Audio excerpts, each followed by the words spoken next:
ஹல்லேலூயா. எத்தனை பேர் சந்தோஷமா இருக்கிறீங்க? சந்தோஷமா இருக்கிறீங்களா? ஹல்லேலூயா. ஸ்தோத்திரம். சங்கீதம் புத்தகம் 100வது சங்கீதத்தை திருப்பிக் கொள்வோம். நம்முடைய வேத புத்தகத்தை எடுத்து சங்கீதம் 100 நம்ம எல்லாரும் சேர்ந்து வாசிக்க போகிறோம். ஆராதனைக்குள்ளாக செல்வதற்கு முன்பதாக நம்ம எல்லாரும் இணைந்து வாசித்து நாம் பாடல் பாடி தேவனுடைய நாமத்தை நாம் மகிமைப்படுத்துவோம். எல்லாரும் எடுத்துட்டீங்களா? சங்கீதம் 100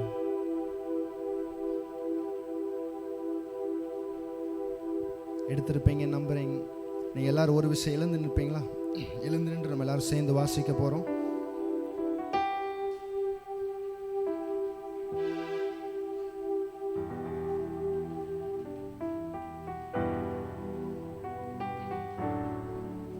சேர்ந்து வாசிப்போமா? பூமியின் குடிகளே, எல்லோரும் கர்த்தரை கம்பீரமாய் பாடுங்கள். மகிழ்ச்சியோടെ கர்த்தருக்கு ஆராதனை செய்து ஆனந்த சத்தத்தோடே அவர் சன்னதி முன் வாருங்கள். கர்த்தரே தேவன் என்று அறியுங்கள். நாம் அல்ல, அவரே நம்மை உண்டாக்கினார். நாம் அவர் ஜனங்களும் அவர் மேய்ச்சலின் ஆடுகளுமாய் இருக்கிறோம். அவர் வாசல்களில் துதியோடும் அவர் பிரகாரங்களில் புகழ்ச்சியோடும் பிரவேசித்து அவரை துதித்து அவருடைய நாமத்தை ஸ்தோத்தரியுங்கள். கர்த்தர் நல்லவர், அவருடைய கிருபை என்றென்றைக்கும், அவருடைய உண்மை தலைமுறை தலைமுறைக்கும் உள்ளது. ஹல்லேலூயா, ஹல்லேலூயா. அவருடைய கிருபை நமக்கு எப்பொழுதுமே இருக்கு. ஆமென், ஹல்லேலூயா. கடந்த நாள் முழுவதும், கடந்த 3 மாதங்களா கர்த்தர் நம்மை பாதுகாத்து நம்மை 4வது மாசத்திற்குள்ளாக பிரவேசித்திருக்கிறார். ஆமென், ஹல்லேலூயா. எத்தனை பேர் விசுவாசிக்கிறீங்க தேவ கிருபை என்னோடு இருக்குதுன்னு? பக்கத்தில் பார்த்து சொல்லுங்க, தேவ கிருபை உங்களோடு இருக்குதுன்னு. ஸ்தோத்திரம். அப்படியே அமர்ந்து கொள்வோம்.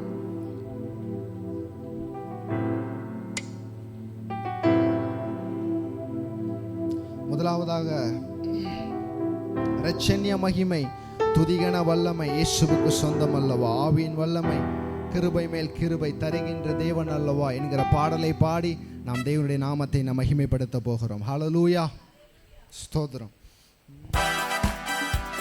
பாடல்களை பாடும்போது நல்ல கரங்களை தட்டி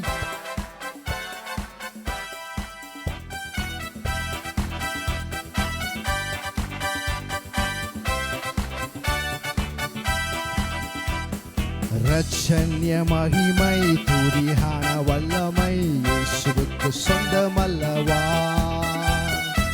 ஆவியின் வல்லமை கிருபை மேல் கிருபை தருகின்ற தேவன் அல்லவா? சொல்லுங்க பார்க்கலாம். இரட்சண்ய மகிமை துதியான வல்லமை இயேசுவுக்கு சொந்தமல்லவா? ஆவியின் வல்லமை கிருபை மேல் கிருபை நான் பாடி ஸ்தோத்தரிப்பேன், சங்கீர்த்தனம் பண்ணிடுவேன். நான் பாடி ஸ்தோத்தரிப்பேன், சங்கீர்த்தனம் பண்ணிடுவேன். உம்மிலே என்றும் மகிழ்ந்திடுவேன், உம்மிலே என்றும் மகிழ்ந்திருப்பேன். சாரோனின் ரோஜா நீரே, சியோனில் பெரியவரே. சாரோனின் ரோஜா நீரே, சியோனில் பெரியவரே. சாத்தானை ஜெயிக்க சத்துவம் அளிப்பீர், பாடுவேன் அல்லேலூயா. நமக்கு சாத்தானை ஜெயிப்பதற்கு சாத்தானை சத்துவம் அளிப்பார், பாடுவேன் அல்லேலூயா. நான் பாடி ஸ்தோத்தரிப்பேன், சங்கீர்த்தனம் பண்ணிடுவேன்.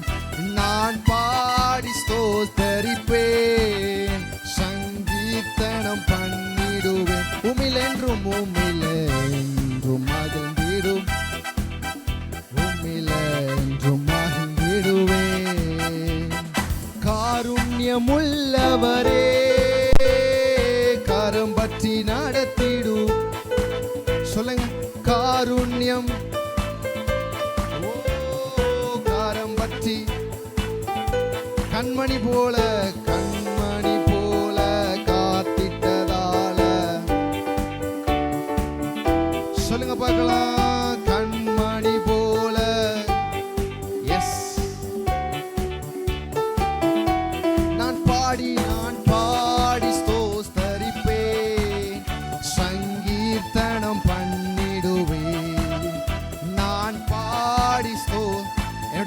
நான் பாடி ஸ்தோத்தரிப்பேன்னு சொல்லுகிறவங்க உம்மிலென்றும் உம்மிலென்றும் மகிழ்ந்திடுவேன், உம்மிலென்றும் மகிழ்ந்திடுவேன். சாலோமின் ராஜா நீரே, சமாதான காரணரே. சாலோமின் சமாதான காரணரே. ஷாலோம் என்றாலே சமாதானம் தானே பாடுவேன். ஷாலோம் என்றாலே சமாதானம் தானே பாடுவேன். அல்லேலூயா. நான் பாடி ஸ்தோத்தரிப்பேன், சங்கீர்த்தனம் பண்ணிடுவேன். நான் பாடி ஸ்தோத்தரிப்பேன், சங்கீர்த்தனம் பண்ணிடுவேன். உம்மிலென்றும் மகிழ்ந்திடுவேன், உம்மிலென்றும் மகிழ்ந்திடுவேன். மரணத்தை வென்றவரே, மரணத்தை வென்றவரே, மறைவிடமானவரே. மரணத்தை நமக்கு மறைவிடமாயிருக்கிறார், மறைவிடமானவரே. வசனத்தை அனுப்பி குணமாக்குவீரே.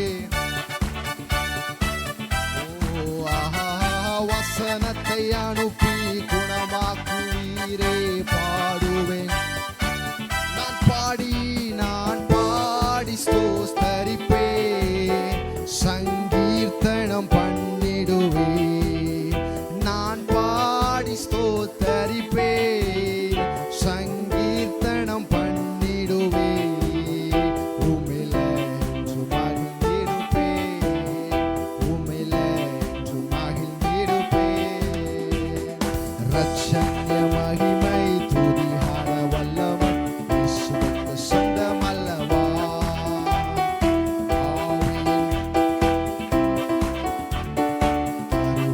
தேவனல்லவா. ஹல்லேலூயா, ஹல்லேலூயா. ஸ்தோத்திரம்.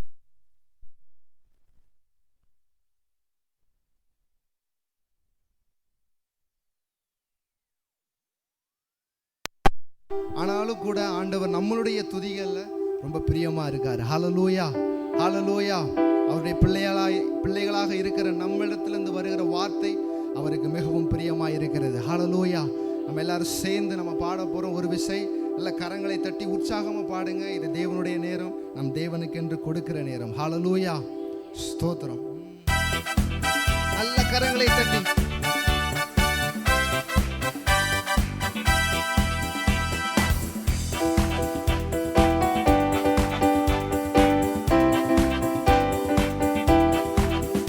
நான் பாடி ஸ்தோத்தரிப்பேன், சங்கீர்த்தனம் பண்ணிடுவேன். நான் பாடி ஸ்தோத்தரிப்பேன், சங்கீர்த்தனம் பண்ணிடுவேன். உம்மிலென்றும் மகிழ்ந்திடுவேன், உம்மிலென்றும் மகிழ்ந்திடுவேன். ரட்சண்ய மகிமை துதிஹாரம் இயேசுவுக்கு. உங்களுடைய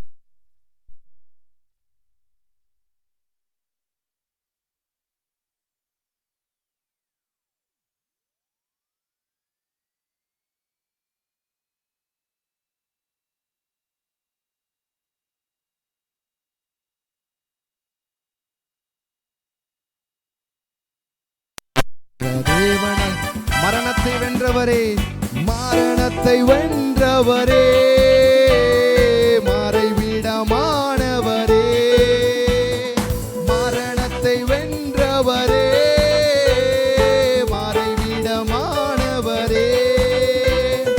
வசனத்தை அனுப்பி நம்மை குணப்படுத்தி கொண்டிருக்கிறார். வசனத்தை பாடுவேன். அல்லேலூயா. நீங்க மட்டும் ஒரு விசை வசனத்தை அனுப்பி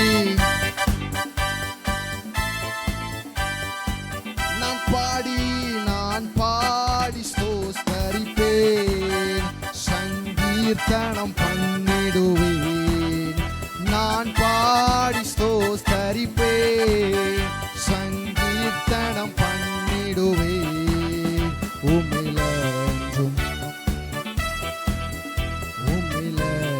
மகிழ்ந்திடுவே.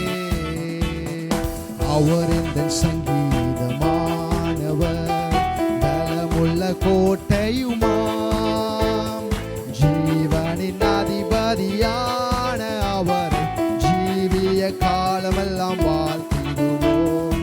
ஜீவனின் அதிபதியான அவரை, ஜீவிய காலமெல்லாம் வாழ்த்திடுவோம். ஜீவனின் அதிபதி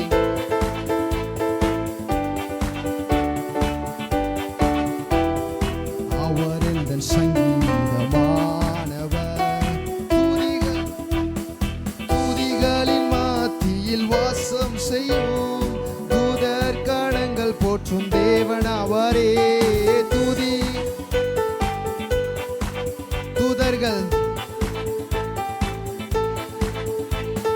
வேண்டிடும் பக்தர்களின் குறைகள் கேட்கும், வேண்டிடும் குறைகள் கேட்கும், திக்கற்ற பிள்ளைகளின் திக்கற்ற பிள்ளைகளின் தேவன் அவரே.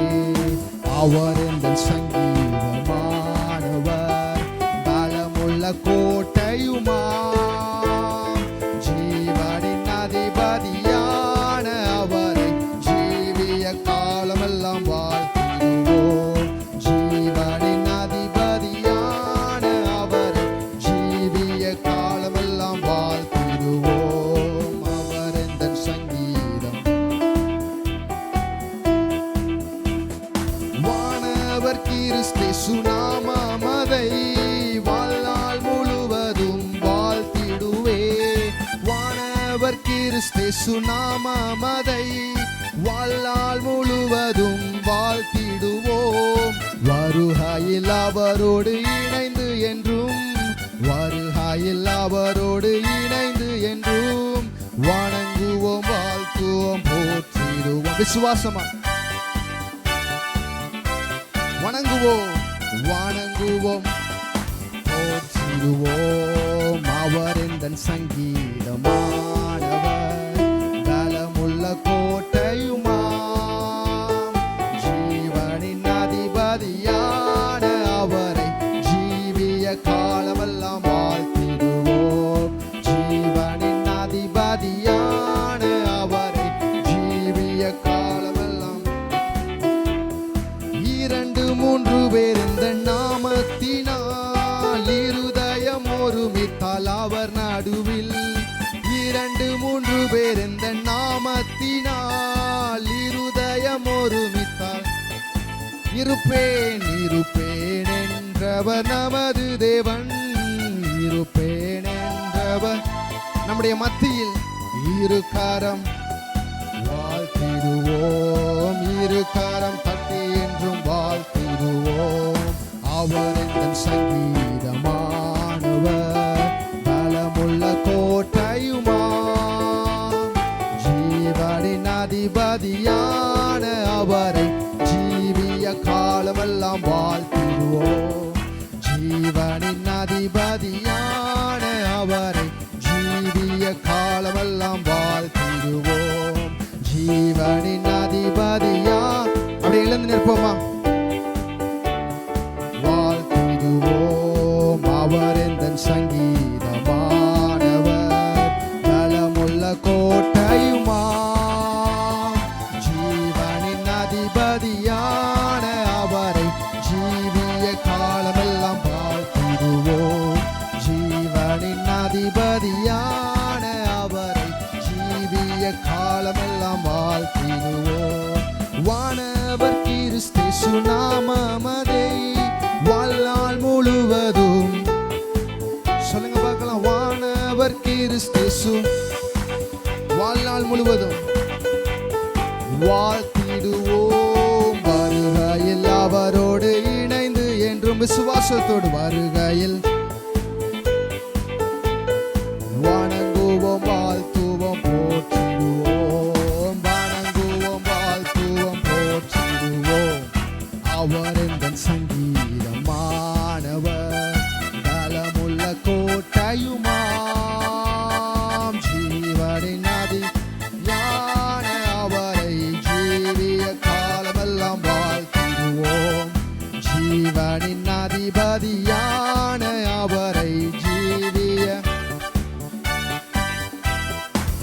பாடுவோம் மகிழ்வோம் கொண்டாடுவோம் அப்பா சமூகத்தில் பாடி மகிழ்ந்து கொண்டாடுவோம் பாடுவோம் மகிழ்வோம் கொண்டாடுவோம் அப்பா சமூகத்தில் பாடி மகிழ்ந்து கொண்டாடுவோம் சொல்லுங்க பாடுவோம் கொண்டாடுவோம் அப்பா சமூகத்தில் பாடி மகிழ்ந்து கொண்டாடுவோம் அக்கினி மதில் நீரே ஆறுதல் மலை நீரே அக்கினி எங்களுக்கு மதிலாயிருக்கிறவர்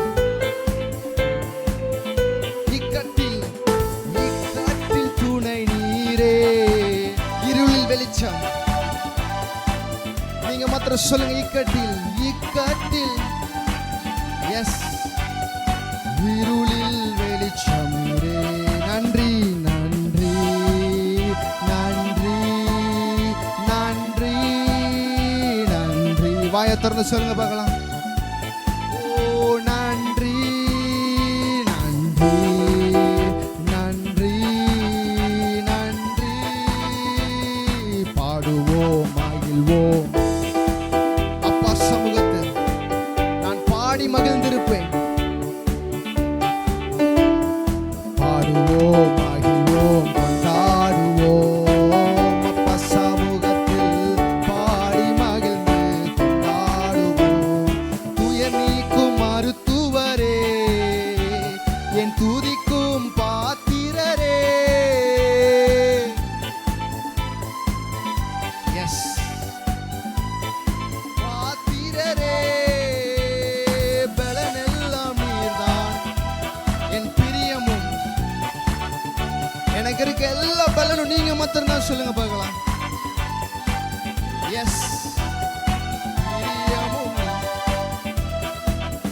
நன்றி நன்றி நன்றி நன்றி கைகளை உயர்த்தி நன்றி ஓ நன்றி நன்றி நன்றி நன்றி நன்றி நன்றி பாடுவேன் மகிழ்வேன் கொண்டாடுவேன் அப்பா சமூகத்தில்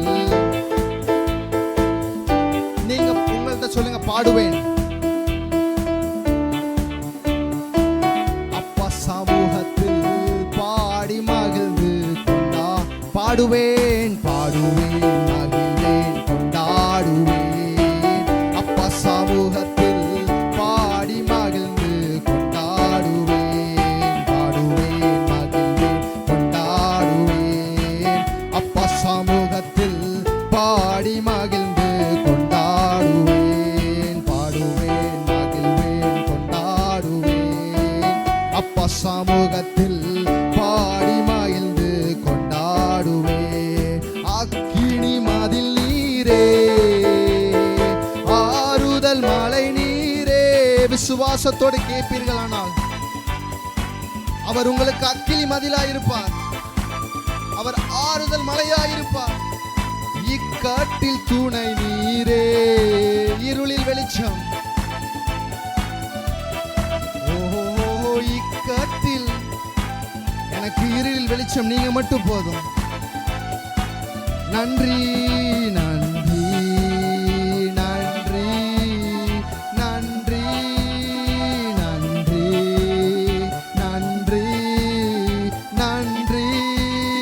நன்றி நன்றி நன்றி நன்றி பாடுவேன் மகிழ்வேன் ஓஹோ அப்பா சமூகத்தில் பாடுவேன் மகிழ்வேன் கொண்டாடுவேன் அப்பா சமூகத்தில் பாடி மகிழ்ந்து கடைசி ஒரு விஷயம் எல்லாரும் சேர்ந்து சொல்லுவோம் பாடுவேன் மகிழ்வேன் கொண்டாடுவேன் அப்பா சமூகத்தில் பாடி மகிழ்ந்து கொண்டாடுவேன் பாடுவோம் மகிழ்வோம் கொண்டாடுவோம் அப்பா சமூகத்தில் பாடி மகிழ்ந்து கொண்டாடுவேன் நல்ல கரங்களை தட்டி தேவனுக்கு நேராக நம்மளை ஸ்தோத்திரத்தை சொல்லுவோமா? ஸ்தோத்திரம் ஸ்தோத்திரம் ஸ்தோத்திரம் ஸ்தோத்திரம் ஸ்தோத்திரம் ஸ்தோத்திரம் ஸ்தோத்திரம் ஸ்தோத்திரம் ஸ்தோத்திரம் ஸ்தோத்திரம். உம்முடைய சன்னதியில் நாங்கள் பாடி ஆண்டவரை துதிப்பதற்கு நல்ல காலங்களை நேரங்களையும் எங்களுக்கு ஏற்படுத்தி தந்த நல்ல கிருபைகளுக்காக நன்றி ஆண்டவர். எஸ் ஜீசஸ், ஹalleluya ஹalleluya ஹalleluya. எத்தனையோ பேர் வியாதியினால் அவஸ்தைப்பட்டு, எத்தனையோ பேர் வாழ்க்கையில கண்ணீரோடும் கவலையோடும் அலைஞ்சிட்டு இருக்காங்க. எத்தனையோ ஹாஸ்பிட்டல்ல கவலையோடு உட்கார்ந்துருக்காங்க. ஆனா இந்த நேரத்தில் கர்த்தர் நம்ம எவ்வளோ அழகா பாதுகாத்திருக்காருல்ல, அதற்காக நம்ம நன்றி கடன் பட்டு இருக்கிறோம். கைகளை உயர்த்தி சொல்லுவோமா? எஸ் லார்ட், நீங்க என்னை இதுவரைக்கும் காத்திருக்கீங்க, நான் அதை விசுவாசிக்கிறேன். இதுவரைக்கும் காத்து வந்தது நீங்க மாத்திரம் ஆண்டவரே. என்னுடைய இருதயத்தை நான் உமக்கு தருகிறேன் என்று சொல்லுங்க பார்க்கலாம். இந்த 3 மாதங்களா எந்த சேதமும் அணுகாமல் என்னை சுகபத்திரமாய் காத்து வந்த கிருபைகளுக்காக நன்றி ஆண்டவரே. உம்முடைய வார்த்தையை கொடுத்து எங்களை குணமாக்குனதற்காக நன்றி ஆண்டவரே. எஸ் ஜீசஸ், ஹalleluya. நன்றி நன்றி நன்றி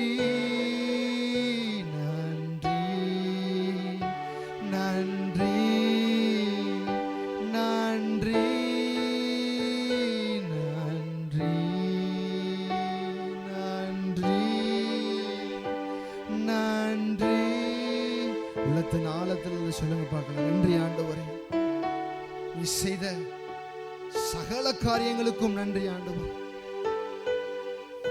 நீங்க ஒரு விஷயம் நினைச்சு பாருங்க, சிந்திச்சு பாருங்க. எத்தனையோ பேர் கவலையினால வியாதியினால வருத்தத்தோடு பாரம் சுமக்கிறாங்க. ஆனா நமக்கு அப்படிப்பட்ட ஒரு அனுபவத்தை தராமல் கர்த்தர் தயவாய் நம்மை பாதுகாத்து இருக்கிறார். ஹalleluya ஹalleluya ஹalleluya. இன்னும் நமக்கு இருதயத்திற்குள்ளாக ஒரு மாற்றம் ஏற்படவில்லை என்றால் நாம் எங்கேயோ தவறு செய்திருக்கிறோம் என்று நமக்கு நன்றாக புரிகிறது. வேதத்தில் நாம் வாசிக்கும் பொழுது உவமையாக பார்க்கிறோம். ஒரு 100 ஆட்டில் ஒரு ஆடு தொலைந்து போனதை, வெள்ளிக்காசில் 1 தொலைந்து போனதை, ஒரு குமாரன் தொலைந்து போனதை நாம் பார்க்க முடிகிறது. அந்த ஒரு ஆடு தொலைஞ்சு போயிருச்சுன்னா அதனுடைய உரிமையாளர் மேய்ப்பன் போய் கவனமா தேடி அதை கூட்டு வர வேண்டியது மேய்ப்பனோட வேலை. ஏன்னா அதுக்கு வீட்டுக்கு வரக்கூடிய வழி தெரியாது, வெள்ளி காசுக்கு அறிவு கிடையாது. நான் இங்க தான் இருக்கிறேன்னு சொல்றதுக்கு உரிமையாளர் கரெக்டா தேடி கண்டுபிடிக்கணும். ஆனா இளைய குமாரன் செல்லும் பொழுது அவனை தேடி போகவில்லை. ஏனென்றால் அவனுக்கு தெரியும் எப்படி வீட்டுக்கு வரணும் என்று அவனுக்கு நன்றாக தெரியும். தன்னுடைய சுய இச்சையினால் சிற்றின்ப ஆசைகளுக்காக தேவனை விட்டு பிரிந்து சென்றிருந்தோமானால் நமக்கு தெரியும் நம்ம அப்பா கூட எப்படி சேரணும் அப்படிங்கிறது. அதற்கான நேரம் தான் இந்த நேரம். கைகளை உயர்த்தி சொல்லுங்க பார்க்கலாம், நான் வந்துட்டேன் ஆண்டவரே, நான் வந்துட்டேன் ஆண்டவரே, என்னை மீண்டுமா ஏற்றுக்கொள்ளும் ஆண்டவரே, நான் மனம் திரும்ப ஆசைப்படுகிறேன் ஆண்டவரே.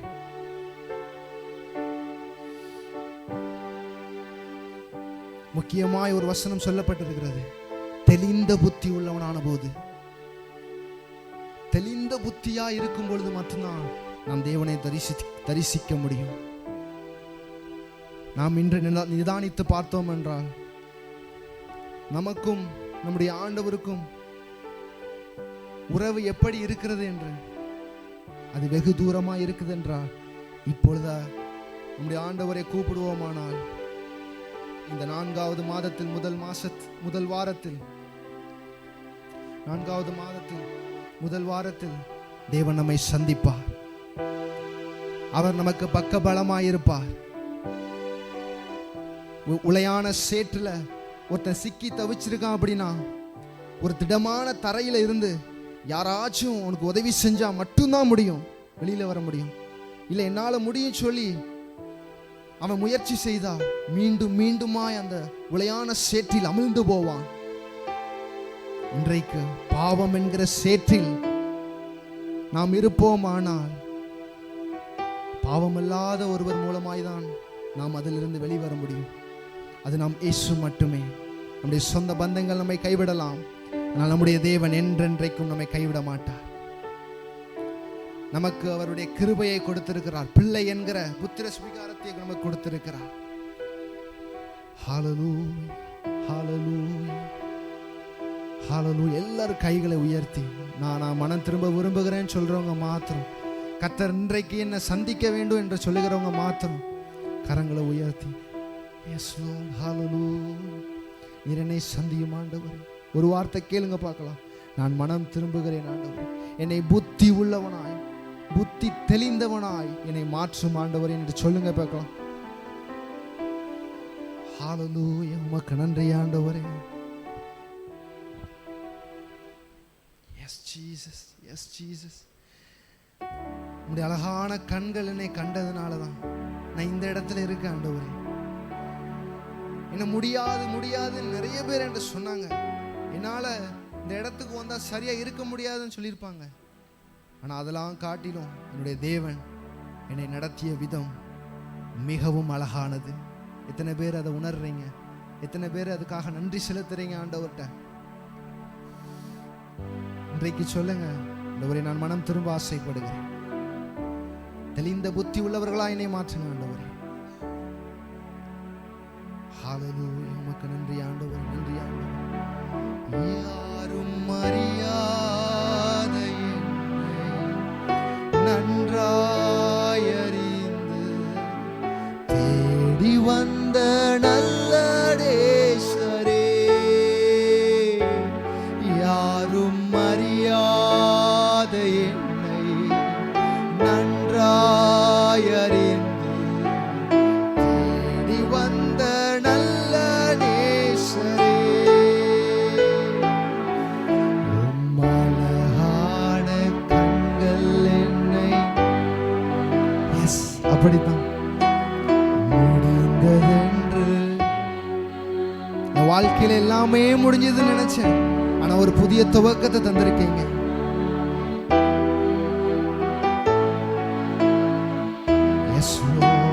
முடிந்ததென்று நினைத்து நான் உயிர் வாழ்கின்றேன்.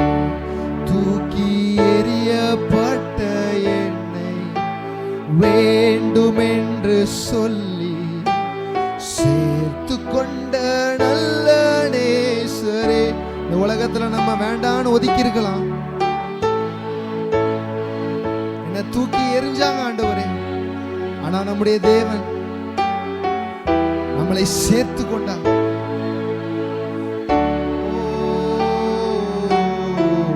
அழகான கண்கள் என்னை, எஸ் ஜீசஸ், முடிந்ததென்று நினைத்து நான் உயிர் வாழ்கின்றேன். அழகான கண்கள் என்னை கண்டதாலே முடிந்ததென்று நினைத்து நான் உயிர் வாழ்கின்றேன். இயல்புலாம் நீரே, உமக்கு ஆரம்பம் இல்லையே. இயல்புலாம் நீரே, உமக்கு முடிவொன்றும் இல்லையே. இயல்புலாம் நீரே, உமக்கு ஆரம்பம் இல்லையே. இயல்புலாம் நீரே, உமக்கு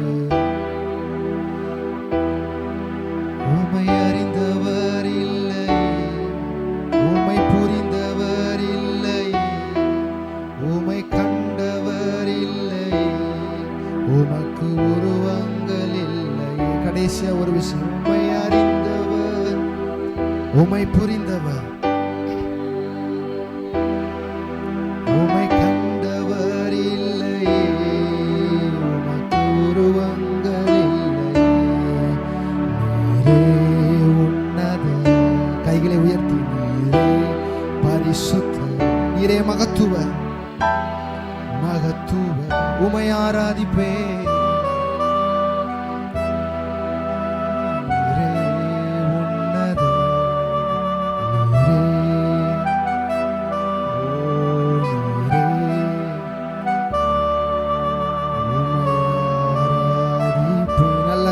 கரங்களை தட்டி, நல்ல கரங்களை தட்டி, மீண்டுமாய் அவர் நம்மை சேர்த்து கொண்டபடினா நல்ல கரங்களை தட்டி அவருக்கு நன்றிகளை செலுத்துவோமா?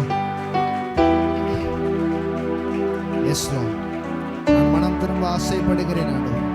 மனம் திரும்ப ஆவலாய் இருக்கிற ஒவ்வொரு பிள்ளைகளையும் கர்த்தர் நீர் இன்றைக்கு சந்திக்க வேண்டும். ஆண்டவரே, நீரே பெரிய காரியங்களை செய்ய மீதியான வேலையை உடைய கரத்தில் ஒப்புக் கொடுக்கிறோம்.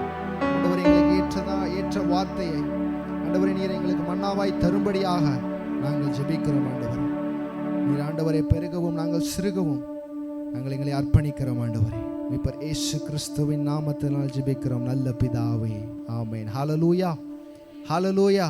எல்லா சத்தமா ஹல்லேலூயா, ஸ்தோத்திரம். அப்படியே அமர்ந்து கொள்வோம்.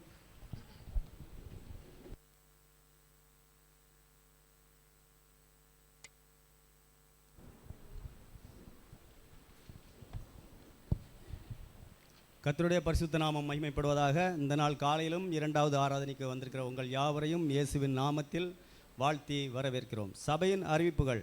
ஒவ்வொரு நாளும் ஞாயிற்றுக்கிழமை காலை 6:30 மணி முதல் 8 மணி வரை முதலாவது ஆராதனையும், 2வது ஆராதனை 9 மணி முதல் 10:30 வரையும், சிறுவர்களுக்கான ஆராதனை 10:45 முதல் 12 மணி வரையும் நடைபெறும். ஒவ்வொரு வெள்ளிக்கிழமையும் காலை 10 மணிக்கு உபவாச ஜெபம் நடைபெறும். தவறாமல் ஒவ்வொருவரும் கலந்து கொள்ளும்படி கேட்டுக்கொள்ளப்படுகிறோம். ஒவ்வொரு ஏரியாவிலும் பைபிள் டியூஷன் கேர்சல் நடைபெறுகிறது. நீங்கள் உங்கள் பிள்ளைகளை பைபிள் டியூஷனுக்கு அனுப்பி வையுங்கள். அதே போல் கேர்சல் அந்தந்த ஏரியாவிலே அந்தந்த நாட்களில் நடைபெறுகிறது. நீங்கள் ஒவ்வொருவரும் விசுவாசிகள் அனைவரும் கலந்து கொள்ளுங்கள். புதிய ஆட்களையும் கூட்டி சேர்த்து வரும்படி அன்பாய் கேட்டுக்கொள்ளப்படுகிறோம். அதே போல் நம்முடைய சபை போதகருக்காகவும் போதகர் குடும்பத்திற்காகவும் சபை தேவைகளுக்காகவும் நீங்கள் அனுதினமும் ஜெபிக்கும்படி தாழ்மையோடு கேட்டுக்கொள்ளப்படுகிறோம். சபையில் அதிகாலை 5 மணிக்கு தினமும் ஜெபம் நடைபெறுகிறது. அநேகர் கலந்து கொள்கிறீர்கள். அநேகர் ஆண் மூலமாகவும் கலந்து கொள்கிறீர்கள். இன்னும் 14 நாட்கள் இருக்கிறது. விருப்பமுள்ளவர்கள் நீங்கள் காலையில் நேரில் வந்தோ இல்லது ஆன்லைனிலோ அந்த ப்ரேயரில் கலந்து கொள்ளும்படி தாழ்மையோடு கேட்டுக்கொள்ளப்படுகிறோம். அதேபோல் இன்று திருவிருந்து ஆராதனை முடிவில் திருவிருந்து ஆராதனை நடைபெறும். நீங்கள் ஆயத்தமாக இருக்கும்படி அன்பாக கேட்டுக்கொள்ளப்படுகிறோம். இப்பொழுது கர்த்தருக்கென்று படைக்கிற ஒரு நேரம். காணிக்கையை கையில் எடுத்து வைத்துக்கொண்டு அதற்காக நாம் ஜெபிப்போம். எங்கள் அன்பின் பரலோக பிதாவே, இந்த நல்ல காலை வேளைக்காக உம்மை நன்றியோடு உம்மை துதிக்கிறோம், ஸ்தோத்திரிக்கிறோம்ப்பா. நீர் நல்லவரும் நன்மை செய்கிறவருமாய் இருக்கும்படினால் உமக்கு நன்றி செலுத்துகிறோம். ஆண்டவரே, இவ்வளவு நேரம் நீர் ஆராதனையில் எங்களை மகிமைப்படுத்தினபடினால் உமக்கு நன்றி செலுத்துகிறோம்ப்பா. ஆண்டவரே, இப்பொழுது நாங்கள் உமக்கு கொடுத்து மகிமைப்படுத்த இருக்கிறோமப்பா. ஆண்டவரே, 1 மாத காலமும் நாங்கள் வேலை செய்து ஆண்டவரே அதன் ஆசீர்வாதத்திலிருந்து ஒரு பகுதியை உமக்கென்று நாங்கள் படைக்க இருக்கிறோமப்பா. அந்த காணிக்கையை நீர் ஏற்றுக்கொள்வீராக. ஈசாக்கு பஞ்சகாலத்தில் விதை விதைத்து 100 மடங்கு அறுவடை செய்தது போல கர்த்தாவே, ஒவ்வொரு பிள்ளைகளுக்கும் 100 மடங்கு அறுவடை செய்ய நீர் கிருபை செய்யும்படியாக ஜெபிக்கிறோம். எல்லா தேவைகளையும் நீ சந்திக்கும்படியாக ஜெபிக்கிறோம் அப்பா. அப்படியே செய்ய போகிற கிருபைக்காக உமக்கு நன்றி செலுத்துகிறோம். இயேசுவின் நாமத்தில் பிதாவே, ஆமென்.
காத்தவரே, இனிமேலும் என்னை காப்பவரே, என்னை அழைத்தவரே, என்று நடத்துவீரே, உங்க கரம் இருக்க பயம் இல்லையே.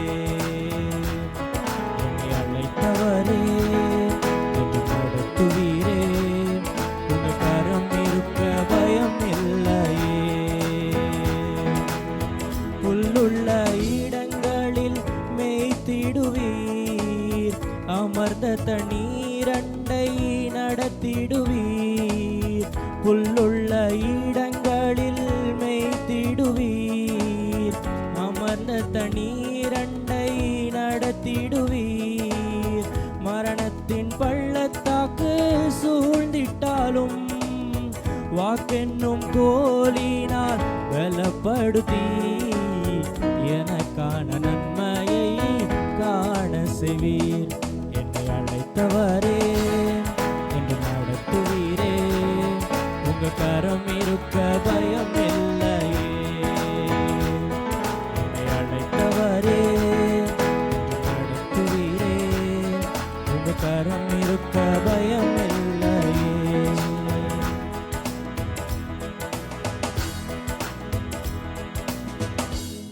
ஹல்லேலூயா, ஹல்லேலூயா. தொடர்ந்து நம்ம முதல் வாரமாக இருக்கிற சவுண்டு கொஞ்சம் கம்மி பண்ணுங்க. முதல் வாரமாக இருக்கிறபடினால் நமக்கு மிஷினரி காணிக்கைகள் ஏறெடுக்கப்படுகிறது. ஒரே ஒரு நமக்கு புதுசாக வாசிக்கிறனால கொஞ்சம் அவருக்கு இதாக இருக்குது. ஸோ நமக்கு ஒரே ஒரு குறிப்பிட்ட காரியம், நமக்கு இந்த புதிய நிதியாண்டிலிருந்து ஒரு சில காரியங்களை நான் யோசித்து ஜெபித்து செய்ய இருக்கிறோம். கடந்த நாட்களில் மிஷன் டிபார்ட்மெண்ட்லேயே அதை கொடுத்து பேசினேன். ஒரு சில லீடர்ஸ் மீட்டிங்லேயும் அதை கொடுத்து பேச தேவன் கிருபை தந்தார். நம்ம மிஷன் ஆஃபரிங் நம்ம ஸ்தாபனத்தில் உள்ள மிஷனரிகளுக்கென்று கொடுத்து கொண்டு இருக்கிறோம். கடந்த ஜனவரியிலிருந்து நான் என்னுடைய கவனத்தில் தெய்வம் தந்த ஒரு காரியத்துக்காக ஜெபித்து கொண்டிருந்தேன். 3 மாதங்களாக அதற்காக ஜெபித்தேன். தேவன் காரியங்களை வாய்க்க பண்ணியிருக்கிறார். நம்ம இந்த நிதியாண்டிலிருந்து, இந்த ஏப்ரல் மாதத்திலிருந்து அடுத்த 3 வருடத்திற்கு ஒடிசாவில் உள்ள ஒரு கிராமத்தில் உள்ள ஊழியத்துக்கென்று நம்முடைய மிஷன் ஆஃபரிங் ஒரு பகுதியை நம்ம அதற்கென்று கொடுக்க இருக்கிறோம்.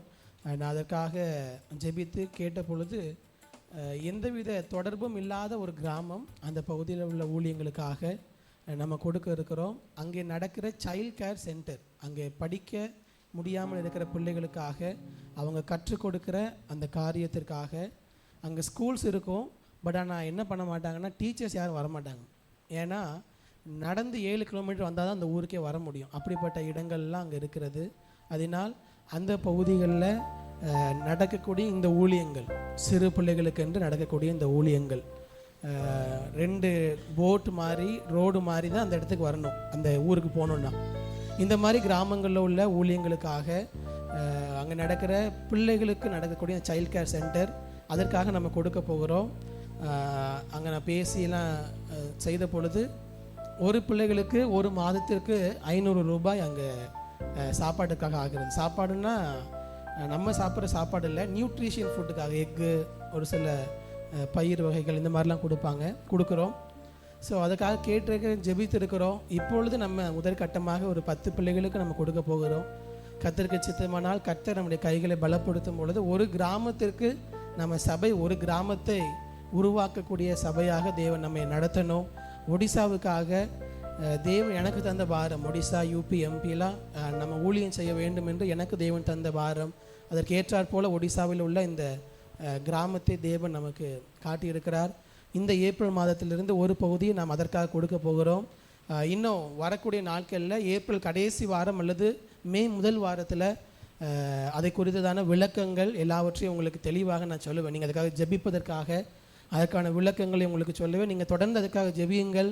நீங்கள் கொடுக்கக்கூடிய மிஷன் ஆஃபரிங்காக தேவனுக்கு ஸ்தோத்திரம். நம்ம ஸ்தாபனத்துக்கு கொடுக்கறது ஒரு பகுதி போய் கொண்டு இருக்கிறோம். இன்னொரு பகுதியை நம்ம அந்த ஒடிசா கிராம ஊழியத்திற்காக ஒரு கிராமத்திற்கு கொடுக்குறோம், 10 பிள்ளைகளுக்கு கொடுக்குறோம். கர்த்தர் வாய்க்க பண்ணும் பொழுது, கர்த்தர் கரங்களை பலப்படுத்தும் பொழுது, நீங்கள் குறிப்பிட்டு மிஷனரிக்கென்று கொடுக்கும் பொழுது அந்த கவுண்டை நம்ம கூட்டிக் கொண்டே போவோம்.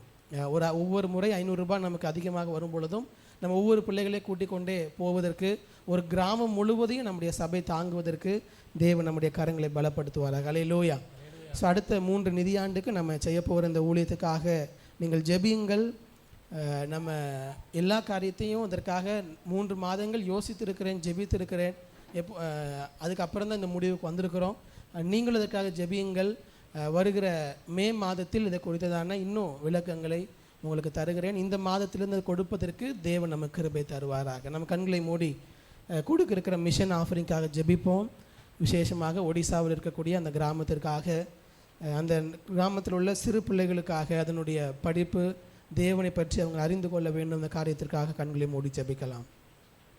எங்களை நேசிக்கிற அன்பின் பிதாவே, எங்கள் சபையினுடைய மிஷன் ஆஃபரிங்காக ஜெபிக்கிறோம்.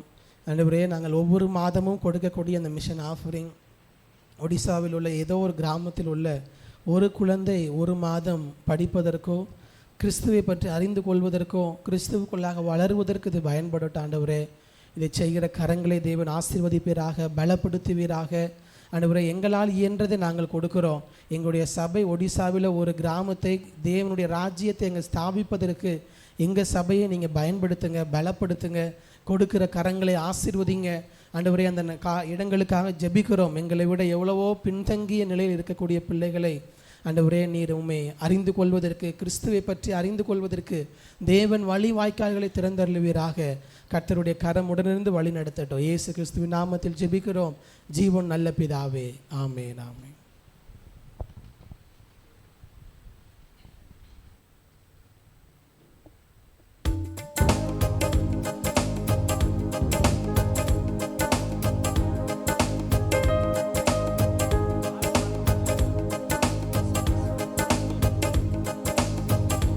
ஹல்லேலூயா, ஹல்லேலூயா.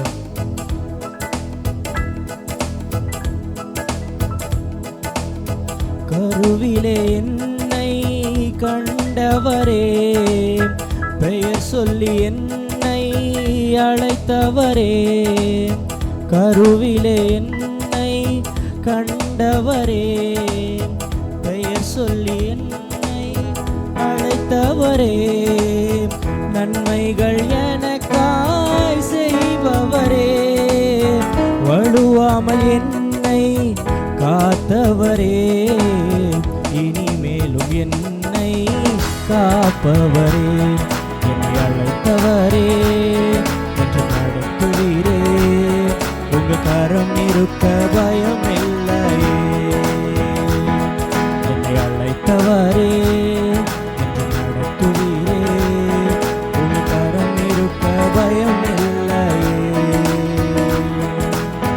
புல்லுள்ள இடங்களில் மேய்த்திடுவீர், அமர்ந்த தண்ணீரண்டை நடத்திடுவீர். புல்லுள்ள இடங்களில் மேய்த்திடுவீர், அமர்ந்த தண்ணீரண்டை நடத்திடுவீர். மரணத்தின் பள்ளத்தாக்கு சூழ்ந்திட்டாலும் வாக்கென்னும் கோலினால் பலப்படுத்தி எனக்கான நன்மையை காண செய்வீர். அழைத்தவரே, என்று நடத்துவீரே. உங்க கரம் இருக்க பயம் இல்லையே. என்னை அழைத்தவரே, என்று நடத்துவீரே. உங்க கரம் இருக்க பயம் இல்லையே. உங்க கரம் இருக்க பயம் இல்லையே. ஹல்லேலூயா. தொடர்ந்து நம்முடைய தேவனுடைய வார்த்தைக்கு போவதற்கு முன்பதாக 1-2 முக்கியமான அறிவிப்புகள். நமக்கு ஏப்ரல் 20ஆம் தேதி ஈஸ்டர் ஆராதனை நமக்கு ஆப்போசிட்டில் இருக்கிற ஸ்கூலில் நடத்துவதற்காக ஜெபித்து முயற்சித்து கொண்டிருக்கிறோம். நீங்கள் எல்லோரும் அதற்காக ஜெபியுங்கள். தேவன் பெரிய காரியங்களை செய்யணும். அன்றைக்கு நாளுக்காக புதிய ஆத்துமாக்களுக்காக ஜெபியுங்கள். தேவன் நிறைய ஆத்துமாக்களை கொள்ளை பொருளாக நமக்கு தர வேண்டும். நீங்கள் அதற்காக ஜெபியுங்கள். உங்களால் முடிந்தவர்களுக்கு அதை சொல்லி அழைத்து வாருங்கள். தேவன் அந்த நாட்களில் புதிதாக வருகிற ஜனங்களுக்கு ஆசீர்வாதத்தை தருவாராக. ஹல்லேலூயா. அதே போல் நமக்கு VBS ஏப்ரல் 28ஆம் தேதி முதல் மே 4ஆம் தேதி வரைக்கும் சபையில் நடைபெற இருக்கிறது. ஏப்ரல் 28 முதல் மே 4 வரை உங்கள் பிள்ளைகளை நீங்கள் அனுப்பி தரும்படியாகவும், உங்களுக்கு அருகில் இருக்கிற பிள்ளைகளுக்கு, தெரிந்த பிள்ளைகளுக்கு சொல்லுங்கள். நமக்கு தூரமாக இருந்தாலும் நம்ம அதுக்காக வெஹிக்கிள் அரேஞ்ச் பண்ணி அவளை அழைத்து வருவதற்கு நாம் தயாராக இருக்கிறோம். நீங்கள் முன்கூட்டியே அதை சொன்னீங்கன்னா அதற்கு ஏற்றாற்போல் பிள்ளைகளை அழைத்து வருவதற்கு நாம் முயற்சிகளை எடுப்போம். நம்ம பகுதியில் இருக்கிறவங்க, இந்த சூரப்பேட்டில் இருக்கிறவங்க, அருகில் இருக்கிறவங்க, நண்பர்கள், தெரிந்தவர்கள் எல்லாரையும் நீங்கள் அழைத்து வரும்படியாக உங்களை உற்சாகப்படுத்துகிறேன். நீங்கள் கூட்டிகிட்டு வரீங்களோ இல்லையா, சின்ன பிள்ளைங்க இன்றைக்கி ஒரு பையன் வந்து சொன்னான், என் ஃப்ரெண்டை நீங்கள் சர்ச்சை கூட்டிகிட்டு வந்துட்டேன் பாஸ்டர்ன்னு சொன்னான். அப்போது நீங்கள் யாரும் கூட்டிகிட்டு வரலைன்னா பிள்ளைங்க மூலமாக ஆண்டவர் ஊழியம் செய்வார். அது நமக்கு தான் இது. அதனால் நம்ம முயற்சி எடுப்போம். நம்மளால் இயன்றதை தெரிந்தவர்களை அழைத்து வாருங்கள். தேவன் அந்த நாட்களிலே பெரிய காரியங்களை செய்ய போதுமானவர். அல்லேலூயா, அல்லேலூயா. அடுத்ததாக நமக்கு ஏப்ரல் 23 நமக்கு ஒரு SFC கேம்ப் இருக்கிறது. ஏப்ரல் 23 நமக்கு பிரைஸ் ஏஜி சர்ச்சில் வைத்து, யாருக்கென்றால் 8ஆம் வகுப்பு அதற்கு மேல் படிக்கிற பிள்ளைகளுக்கு. யாரெல்லாம் 8th படிக்கிறீங்க நம்ம பிள்ளைங்க? ஜோஷ்வா அஜீஸ்லாம் என்ன 7th 8th வந்துட்டீங்கல்ல? 7th முடிச்சிட்டிங்கனால 8th தான். கை தூக்குங்க கொஞ்சம்.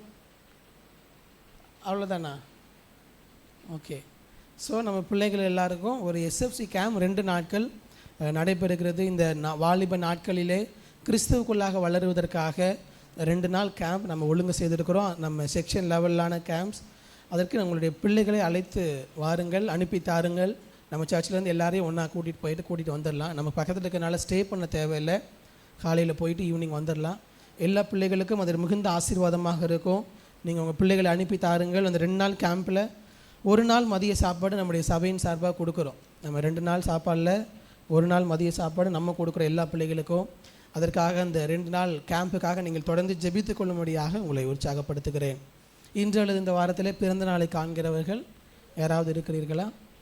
இன்று அல்லது இந்த வாரத்தில் பர்த்டேஸ், வெட்டிங் டே, திருமண நாளை காண்கிறவர்கள். ஓகே. இன்றைக்கு தான் முதல் முறையாக சபைக்கு வந்தவர்கள் யாராவது இருக்கிறீங்களா? யாரும் இல்லை. நம்ம புதிய நபர்களுக்காக ஜெபிப்போம். தேவன் புதிய ஆத்துமாக்களை தரும்படியாக நம்ம எல்லோரும் கண்களை மூடி அண்ணனுக்காக, சிஸ்டருக்காக, திருமண நாளுக்காக ஜெபிப்போம். எங்களை நேசிக்கிற அன்பின் பரலோக பிதாவே, உங்கள் சமூகத்தை நோக்கி பார்க்கிறோம். திருமண நாளை காண்கிற உங்கள் பிள்ளைகளை உங்கள் கரத்தில் தருகிறோம். ஆண்டவரே, நீர் உம்முடைய ஆதீனத்தில் முன்குறித்து இணைத்த தேவன், ஆவியானவர் அவர்களை கொண்டு என்ன செய்ய சித்தமாக இருக்கிறீரோ உங்கள் சித்தத்தை அவங்களுடைய வாழ்க்கையில் நிறைவேற்றுவீராக. உங்கள் கிருபை அவர்களோடு கூட இருப்பதாக. உங்களுடைய அனுகிரகம் அவர்களோடு கூட இருக்கட்டும். ஆண்டவரே, எங்கள் சபையோடு கூட இணைத்து உம்மை ஆராதிக்க தேவன் தந்த கிருபைக்காக நன்றி செலுத்துகிறோம். இந்த புதிய ஆண்டிலே சபையிலும் அவர்களை எடுத்து பயன்படுத்துங்க. சபையில் உள்ள ஊழியங்களையும் அவர்களை அநேகருக்கு ஆசீர்வாதமாக மாற்றுவீராக. சமுதாயத்திலும் குடும்பத்திலும் அப்பா நீர் மேன்மைப்படுத்தி அழகு பார்க்கும்படியாக நாங்கள் ஜெபிக்கிறோம். இந்த மாத வாக்குத்தத்த வார்த்தையின்படியே உன் இருதயம் அதிசயப்பட்டு பூரிக்கும் என்ற வார்த்தையின்படி இருதயங்களை அதிசயத்தினால் நிரப்புவீராக. அவங்களுடைய ஜெபங்களை எல்லாம் கேட்டு இந்த புதிய ஆண்டில் ஆம் என்றும் ஆமேன் என்றும் தேவன் ஆசீர்வாதத்தினால் நிரப்பும்படியாக, வாக்குத்தத்தங்களை நிறைவேற்றும்படியாக நாங்கள் ஜெபிக்கிறோம். ஆண்டவரே, அநேகருக்கு ஆசீர்வாதமான பிள்ளைகளாக, தூண்களாக மாற்றி ஆசீர்வதிக்கும்படியாக நாங்கள் ஜெபிக்கிறோம். குடும்பத்தை ஆசீர்வதிங்க. உங்களுடைய கிருபை இந்த புதிய ஆண்டு முழுவதும் வழி நடத்தட்டும். புதிய நன்மைகளாலும் கிருபைகளாலும் ஊழியங்களாலும் உங்கள் பிள்ளைகளை நிரப்பி வழி நடத்துங்க. ஆண்டவரே, எல்லாவற்றையும் உங்கள் திருக்கரத்தில் தருகிறோம். இயேசுவின் நாமத்தில் ஜெபிக்கிறோம் நல்ல பிதாவே, ஆமென். நாம் கரங்களை தட்டி அவர்களை வாழ்த்துவோம். முன்பதாக வந்து இந்த கிஃப்ட்டை வாங்கிக்கோங்க. கிஃப்ட் வாங்க வரை கை தட்டலாம் எல்லாரும். தேங்க்யூ. ஸோ அதே போல் எங்களுக்கும் இந்த வாரத்தில் வெட்டிங் டே. இந்த வாரத்தில் இல்லை, இன்றைக்கி தான் எங்களுக்கும் வெட்டிங் டே. ஸோ திருமணம் ஆகி 3 ஆண்டுகளை முடிக்க தேவன் கிருபை தந்தார். ஸோ எங்களுக்காகவும் நீங்கள் தொடர்ந்து எல்லாரும் ஜெபித்து கொள்ளுங்கள். ஸ்டீஃபன் என்ன எங்களுக்காக ஒரு விசை ஜெபிக்கும்படியாக கேட்கிறேன். நீங்கள் எல்லோரும் எங்களுக்காக ஜெபியுங்கள். நாளைக்கு ஈவினிங் பாஸ்டம்மா ஊருக்கு போகிறாங்க பொள்ளாச்சிக்கு. ஸோ ஒரு 1 or 2 months அங்கே இருந்துட்டு வருவாங்க. ஸோ அதனால் அதற்காகவும் நீங்கள் ஜெபித்து இந்த மைக் முன்னாடி வந்துடுங்க. நாளைக்கு போகிறோம் ஊருக்கு, பாஸ்டம்மா போகிறாங்க. அதுக்காகவும் ஜெபித்து கொள்ளுங்கள். ட்ராவல், அங்கே இருக்கிற காரியங்கள் எல்லாத்துலேயும் தேவ கிருபை இருக்கணும், தேவ ஒத்தாசை இருக்கணும். இந்த 3 ஆண்டுகளே தேவன் கிருபையாக நடத்தி வந்தார். உங்கள் எல்லாருடைய ஜெபங்கள் இம்மட்டும் தேவன் எங்களை நடத்துகிறார். பேசி முன்னாடி வீடியோ.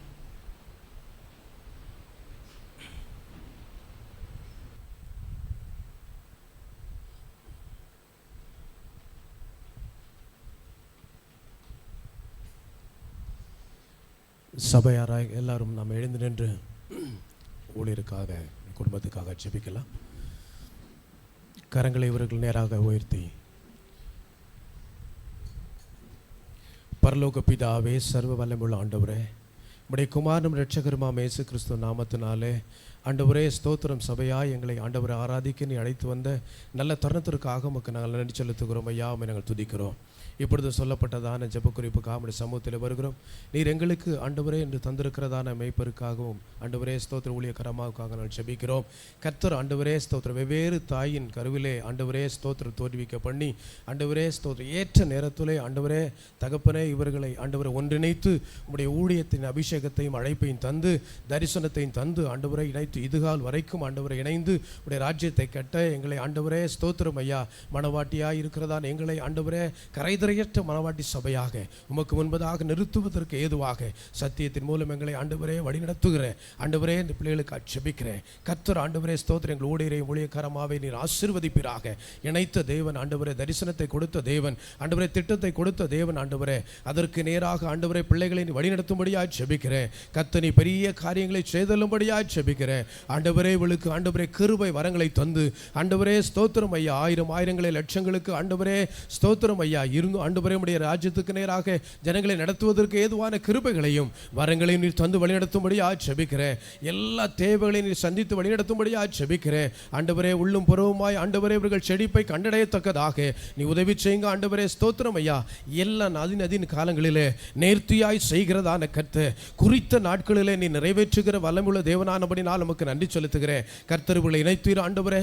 நீ நினைத்திருந்த காலத்திலே நீர் குறித்திருந்த காலத்திலே ஆண்டவரே உம்முடைய சுதந்திரத்தை ஆண்டவரே ஸ்தோத்திரம் ஐயா கர்த்தர் ஆண்டவரே இந்த பிள்ளைகளுக்கு கட்டளையிட்டு இருக்கிறபடி நான் நன்றி செலுத்துகிறேன். கர்த்தர் நீ பெரியவராய் இருக்கிறீர், அதற்காக உமக்கு நன்றி செலுத்துகிறேன் ஆண்டவரே.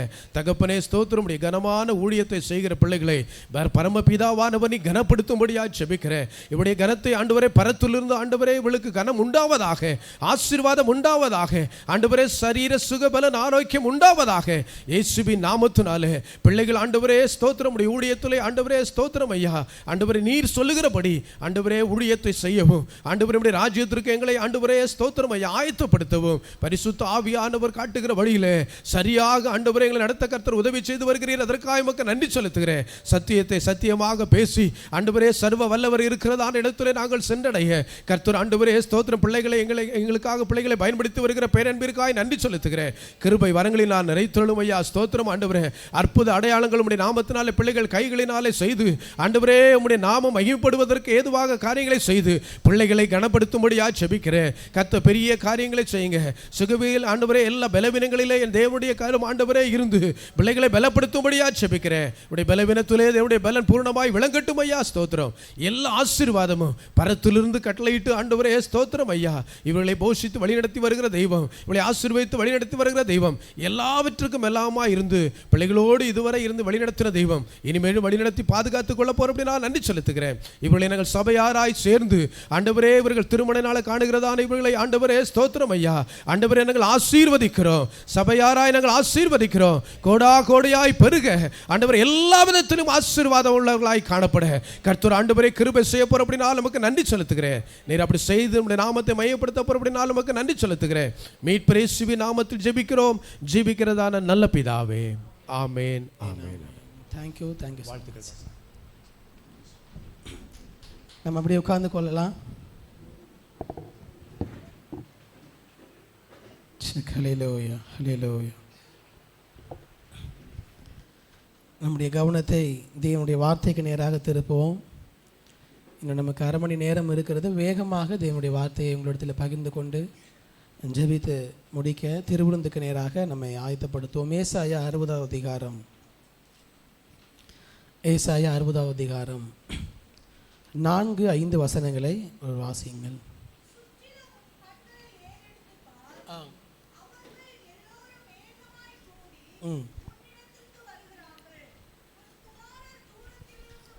உன் குமாரர் தூரத்திலிருந்து வந்து உன் குமாரத்திகள் உன் பக்கத்திலே வளர்க்கப்படுவார்கள். அப்பொழுது நீ அதை கண்டு ஓடி வருவாய். உன் இருதயம் அதிசயப்பட்டு பூரிக்கும். கடற்கரையின் திரளான கூட்டம் உன் வசமாக திரும்பும். ஜாதிகளின் பலத்த சேனை உன்னிடத்திற்கு வரும். ஹல்லேலூயா, ஹல்லேலூயா. இந்த 4-5 வசனங்களை அடிப்படையாக கொண்டு இந்த ஏப்ரல் மாதம் முழுவதும் தேவனுடைய வார்த்தையை தியானிக்க அவர் நம்ம கிருபை தருவாராக. 1ஆம் தேதி அதிகாலையிலே நான் பகிர்ந்து கொண்டேன், உன் இருதயம் அதிசயப்பட்டு பூரிக்கும் என்ற வார்த்தையை இந்த மாதத்திற்கான வார்த்தையாக தேவன் நமக்கு தந்திருக்கிறார். நம்முடைய இருதயங்கள் அதிசயப்பட்டு பூரிக்கும். எப்படி, எதினால், தேவன் என்ன செய்யும் பொழுது, அதைத்தான் 1ஆம் தேதி அதிகாலையில் பகிர்ந்து கொண்டேன். ஒன்று, அவர்கள் எல்லாரும் உன்னிடத்திற்கு வருவார்கள், உன் குமாரர் குமாரத்திகள் உன்னிடத்தில் வளர்க்கப்படுவார்கள் என்று 4ஆம் வசனத்தில் சொல்லுகிறார். எதினால், இதனுடைய பின்னணி உங்கள் எல்லாருக்கும் நான் அநேக முறை சொல்லியிருக்கிறேன். இந்த வார்த்தைகள் எருசலேம் நகரத்துக்கு சொல்லப்பட்ட வார்த்தைகள், ஒரு தனிப்பட்ட நபருக்கல்ல, எருசலேம் நகரத்திற்கு. தேவ மகிமையினால் நிறைந்திருந்த எருசலேம் நகரம், ஜனங்களால் நிறைந்திருந்த எருசலேம் நகரம் இப்பொழுது ஜனங்கள் எல்லாம் சிறைப்பட்டு போயிருக்கிறார்கள். பாழாய் கிடக்கிறது, பாழாய் கிடக்கிறது. ஜனங்கள் யாரும் இல்லை, அந்த நகரத்தின் வாசிகள் யாரும் இல்லை. பாழாய் கிடக்கிற நகரத்தை பார்த்து தேவன் சொல்லுகிறார், உன் குமாரர்கள் தூரத்திலிருந்து வந்து உன் குமாரத்திகள் உன் பக்கத்திலே வளர்க்கப்படுவார்கள். என்ன அப்படின்னா என்ன அர்த்தம், என்ன சொல்ல வருகிறார் என்றால், உன்னிடத்திலிருந்து எடுத்து கொள்ளப்பட்டவர்கள், உன்னிடத்திலிருந்து இழந்து போனவர்கள், நீ யாரையெல்லாம் இழந்தாயோ, நீ இழந்த எல்லாவற்றையும் மீண்டும் உன்னிடத்திற்கு வர பண்ணுவேன். அப்பொழுது உன் இருதயம் அதிசயப்பட்டு பூரிக்கும். ஹல்லேலூயா, ஹல்லேலூயா. அந்த எருசலேம் நகரம் இழந்த மகிமை, அந்த எருசலேம் நகரம் இழந்த ஜனங்கள், அந்த எருசலேம் நகரம் இருந்த பழைய நிலைமைக்கு மீண்டும் திரும்பும். அப்பொழுது உன் இருதயம் அதிசயப்பட்டு பூரிக்கும் என்று எருசலேம் நகரத்தை பார்த்து சொல்லுகிறார். இன்றைக்கு நமக்கு தேவன் தருகிற வார்த்தை, இந்த ஏப்ரல் மாதத்தில், இந்த 2025ஆம் ஆண்டில் நாம் இழந்தவைகள், நம்மிடத்திலிருந்து எடுத்துக்கொள்ளப்பட்டவைகள், நாம் இழந்தவைகளை தேவன் நமக்கு மீண்டுமாக தருகிறார். அதின் நிமித்தம் உங்கள் இருதயம் அதிசயப்பட்டு பூரிக்கும். ஹல்லேலூயா, ஹல்லேலூயா. பக்கத்துல பார்த்து சொல்லுங்க, உங்க இருதயம் அதிசயப்பட்டு பூரிக்கும். ஆமென். அதை ரிசீவ் பண்ணிக்கோங்க. என்ன, நீங்கள் இல்லை சொல்கிறதுல மட்டும்தான் கவனம் இருக்கிறது வழியே வாங்குறதுல கவனம் இல்லையே. உன் இருதயம் அதிசயப்பட்டு பூரிக்கும். ஆமாம், வாங்கிக்கோங்க. எஸ், என்னுடைய இருதயம் அதிசயப்பட்டு பூரிக்கட்டும். ஒன்று, நாம் இழந்தவைகள், நம் இடத்திலிருந்து எடுத்துக்கொள்ளப்பட்டவைகள், நயவஞ்சமாக அல்லது காலத்தின் கட்டாயத்தினால் நாம் இழந்தவைகள் ஏராளம் இருக்கும் ஒவ்வொருடைய வாழ்க்கையிலும். எதை இழந்ததின் நிமித்தம் உங்கள் சந்தோஷத்தை இழந்திருக்கிறீர்களோ, நிறைய காரியத்தில் இழந்திருப்போம். எல்லாமே உங்களுக்கு உங்கள் இருதயத்தின் சந்தோஷத்தை எடுத்திருக்காது, உங்களை கவலைப்படுத்தி இருக்கிறாது. எதை இழந்ததினால் உங்கள் இருதயம் கவலைப்படுகிறதோ அதை தேவன் என்ன பண்ணுவார்னா திரும்பி தருவார். ஹல்லேலூயா. அதை திரும்ப தந்து உங்கள் இருதயம் சந்தோஷப்பட்டு பூரிக்கும்.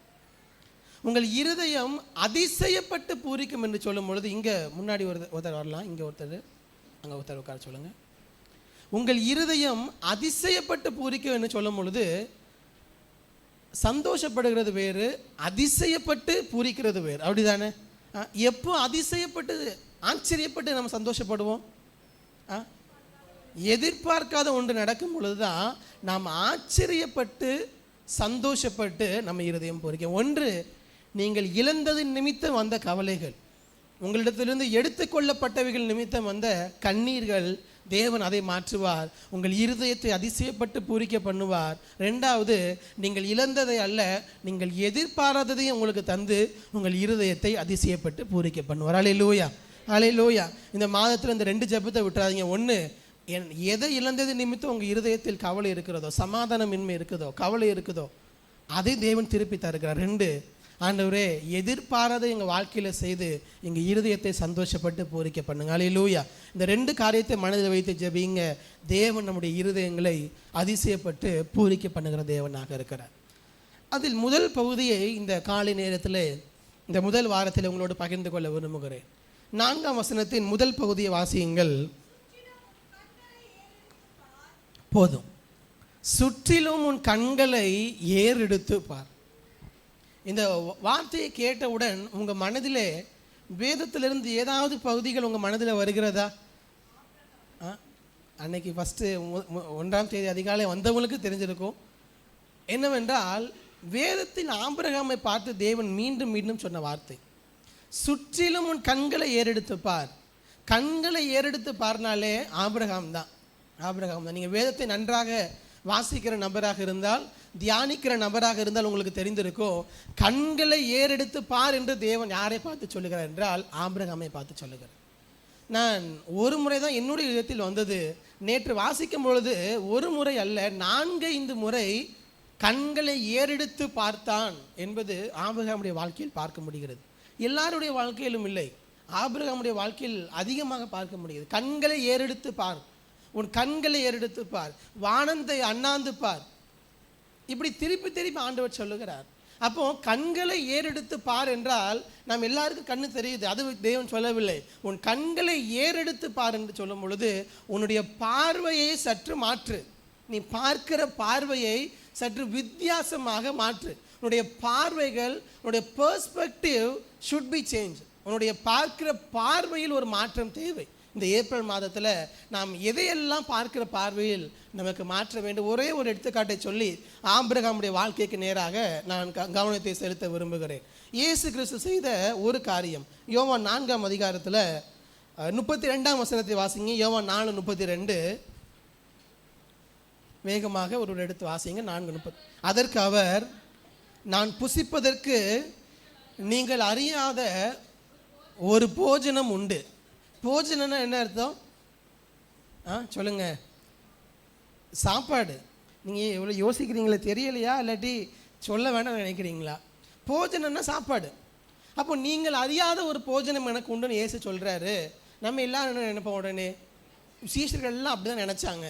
வேறு யாரோ பாஸ்டருக்குங்க பாருங்கள், இயேசுக்கு என்ன பண்ணியிருக்காங்க? சாப்பாடு கொடுத்துருக்குறாங்க, அவர் அதை தான் சொல்கிறாரு அப்படின்னு நினச்சிட்டு இருந்தேன். ஆனால் இயேசு கிறிஸ்து போஜனம் என்று எதை சொல்லுகிறார்? கீழே வாசிச்சு பாருங்க. 34ஆம் வசனத்தை வாசிங்க ஒருவர். இயேசு அவர்களை நோக்கி, நான் என்னை அனுப்பினவருடைய சித்தத்தின்படி செய்து அவருடைய கிரியையை முடிப்பதே என்னுடைய போஜனமாக இருக்கிறது. நம்முடைய பார்வை சற்று மாறட்டும்.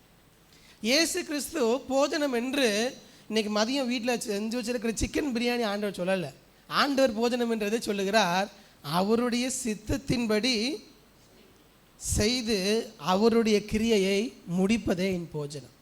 நேற்று வாசிக்கும் போது என் இருதயத்தில் வந்த ஒரு காரியம், டெய்லி எல்லோரும் எத்தனை டைம் சாப்பிட்றீங்க? 5 டைம் கூட சாப்பிட்லாம், வாய்ப்பு.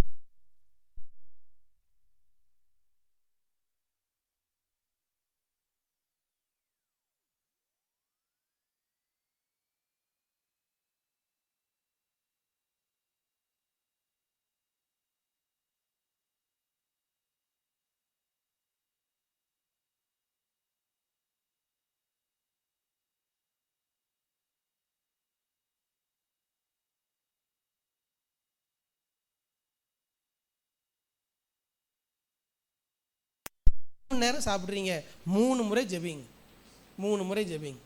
அப்போ பாருங்கள், இந்த மாதம் ஃபுல்லாக நம்முடைய பார்வை சற்று மாறட்டும். இது ஒரு எடுத்துக்காட்டாக சொல்லுது. நீங்கள் இதை எல்லோரும் ஃபாலோ பண்ணுவீங்கன்னு நம்புகிறேன். நான் ஒவ்வொரு வாரமும் சொல்லுகிறது நீங்கள் எல்லாம் ஃபாலோ பண்ணுறீங்க. ஒரு சிலர் கொடுக்குற ஃபீட்பேக் எனக்கு ரொம்ப சந்தோஷமாக இருக்கிறது.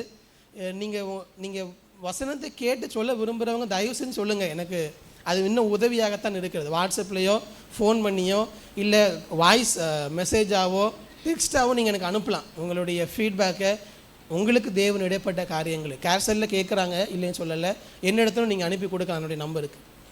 அப்போது நீங்கள் செய்கிறதை சொல்லும் பொழுது எனக்கு ரொம்ப உற்சாகமாக இருக்கிறது. இன்னும் உங்களுக்கு அநேக காரியங்களை சொல்ல வேண்டும் என்கிற தூண்டுதலும் உந்துதலும் எனக்கு கிடைக்கிறது. அப்போது என்ன பண்ணுங்கள், 3 நேரம் நீங்கள் சாப்பிடும் பொழுது, சாப்பாட்டுக்காக ஜெபிக்கும் பொழுது, ஆண்டவரே இந்த உங்கள் சித்தத்தை நான் செய்யணும், உங்கள் கிரியை நான் செய்து முடிக்கணும், அதுவே எனக்கு உணவாக இருக்கட்டும் அப்படின்னு 1 மாதம் என்ன பண்ணுங்க, ஜெபிங்க. அதோடு கூட இன்னொரு காரியத்தையும் இயேசு கிறிஸ்து செய்கிறார். 35 வாசிங்க. அறுப்பு காலம் வருகிறதற்கு இன்னும் 4 மாதம் செல்லும் என்று நீங்கள் சொல்லுகிறது இல்லையா? இதோ வயல் நிலங்கள் இப்பொழுது அறுப்புக்கு விளைந்திருக்கிறது என்று உங்கள் கண்களை ஏறெடுத்து பாருங்கள். அறுப்பு காலத்திற்கு விளை நிலங்கள் விளைந்திருக்கிறது. இயேசு கிறிஸ்து எதை குறித்து சொல்லுகிறார்? சொல்லுங்க. விவசாயம் பண்ணி எல்லாம் விளைஞ்சிருக்குன்னு சொல்கிறாரா இயேசு? இல்லை. எதை குறித்து சொல்லுகிறார்? ஆத்துமாக்களை குறித்து சொல்லுகிறார். நீங்கள் பார்க்குறத பார்த்தா பயமாக இருக்குதே. நீங்கள் என்ன கேட்குறது, நான் என்ன சொல்கிறதுன்னு இருக்கீங்களா? இல்லை உண்மையிலே தெரியலன்னு சொல்கிறீங்களா?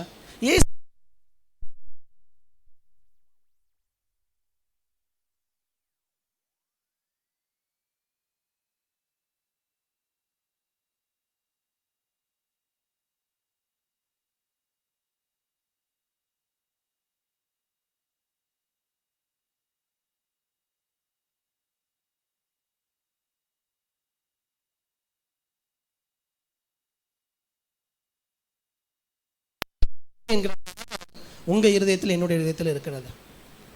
அதுதான் நம்முடைய பார்வையை சற்று மாற்று, சற்று வித்தியாசப்படு.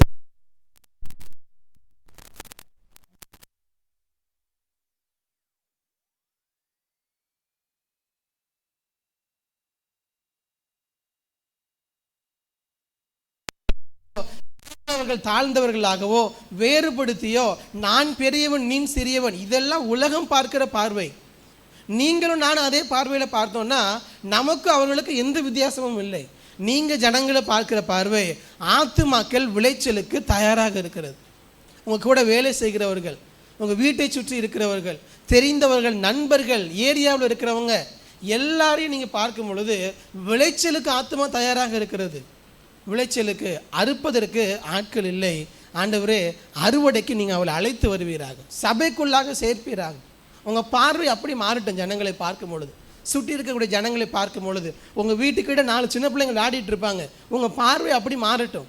உங்கள் பார்வை ஆண்டவரே அறுவடைக்கு தயாராக இருக்கிறது. பிள்ளைகளை தாங்க, பிள்ளைகள் உண்மை கண்டு கொள்ளட்டும், விளை நிலங்கள் உண்மை அறிந்து கொள்ளட்டும். அந்த பாரம் நம்ம இருதயத்தை மாற்றட்டும்.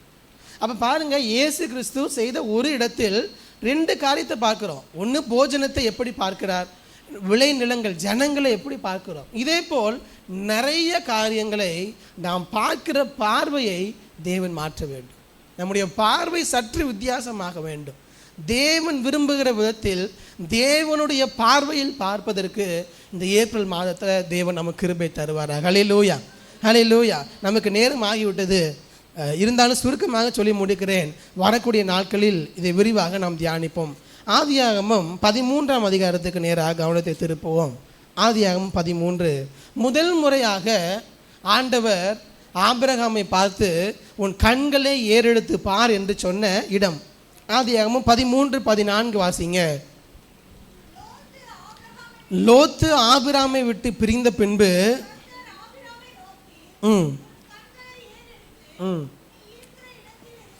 நீ இருக்கிற இடத்திலிருந்து வடக்கேயும் தெற்கேயும் கிழக்கேயும் மேற்கேயும் நோக்கி பார். போதும்.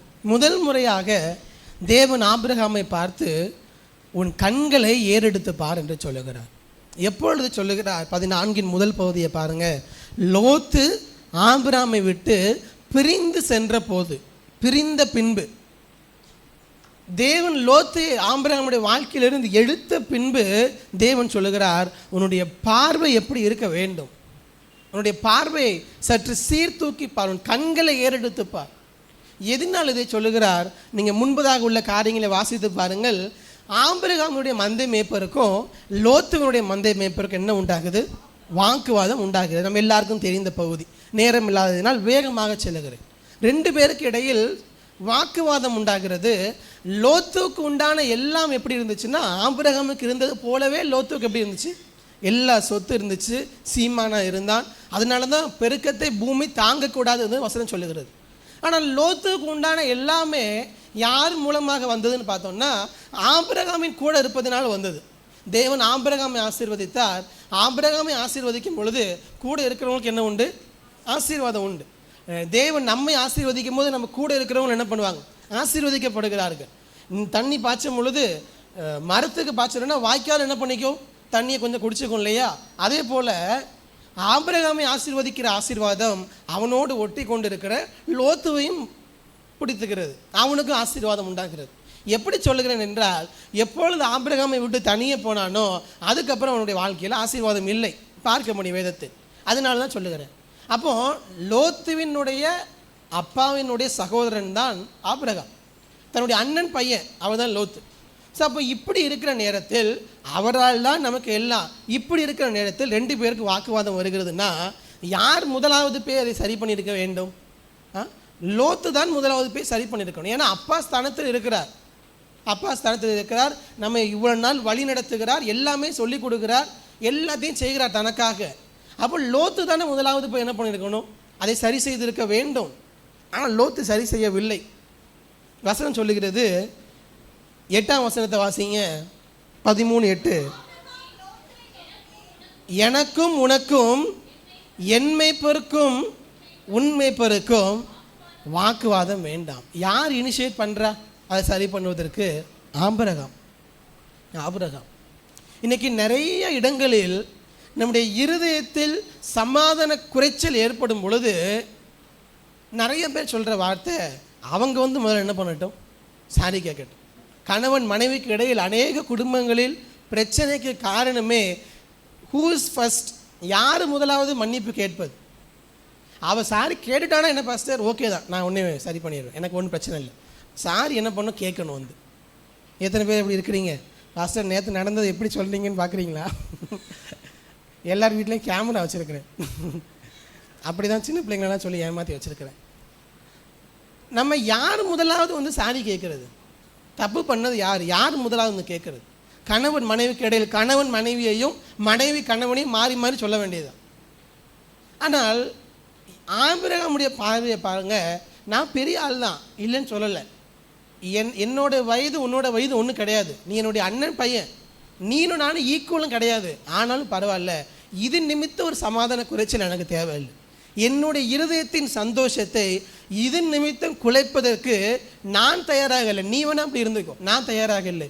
அதனால் ஆபிரகாமே போய் என்ன பண்ணுறாருன்னா லோத்தின் இடத்துல சொல்லுகிறார், உன்னோட மேய்ப்பருக்கும் என்னுடைய மேய்ப்பருக்கும் என்ன வேண்டாம், சண்டை வேண்டாம். அவருடைய ஜெனரசிட்டியை பாருங்கள், அவருடைய உதார குணத்தை பாருங்கள். ஆபிரகாம் தான் பெரிய ஆள், அவர் நினச்சா அவரோட இடத்துக்கு போயிட்டு லோத்தை இன்னொரு இடத்துக்கு போன்னு சொல்லலாம், பிரிந்து போயிடலாம்ப்பா, நான் இங்கே போகிறேன், நீ வேற எங்கேயாவது போ, அப்படி சொல்லலாம்.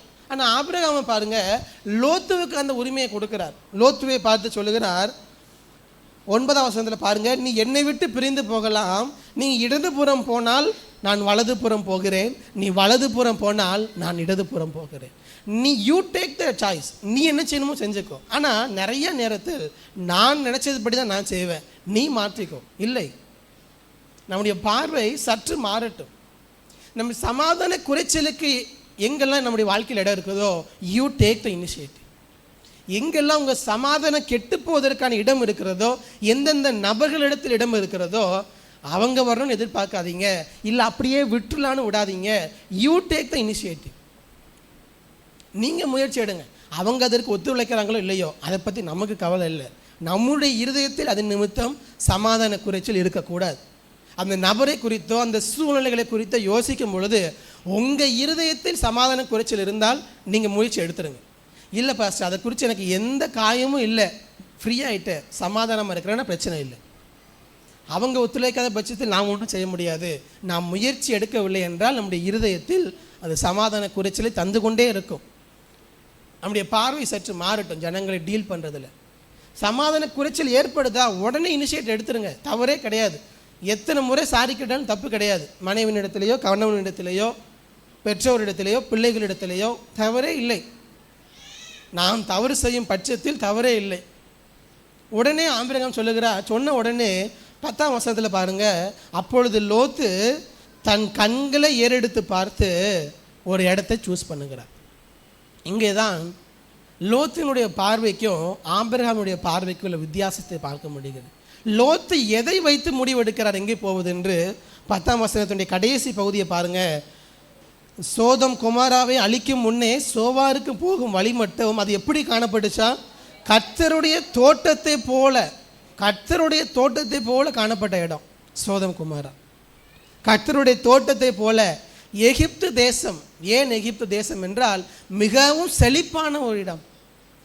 உங்கள் கண்களை ஏறெடுத்து பார்த்து நீங்கள் எடுக்கக்கூடிய முடிவுகள் எப்படி இருக்க வேண்டும் என்றால், முதலாவது சொன்ன ஜனங்களை டீல் பண்ணுறதுல உங்கள் பார்வை சற்று மாறட்டும்.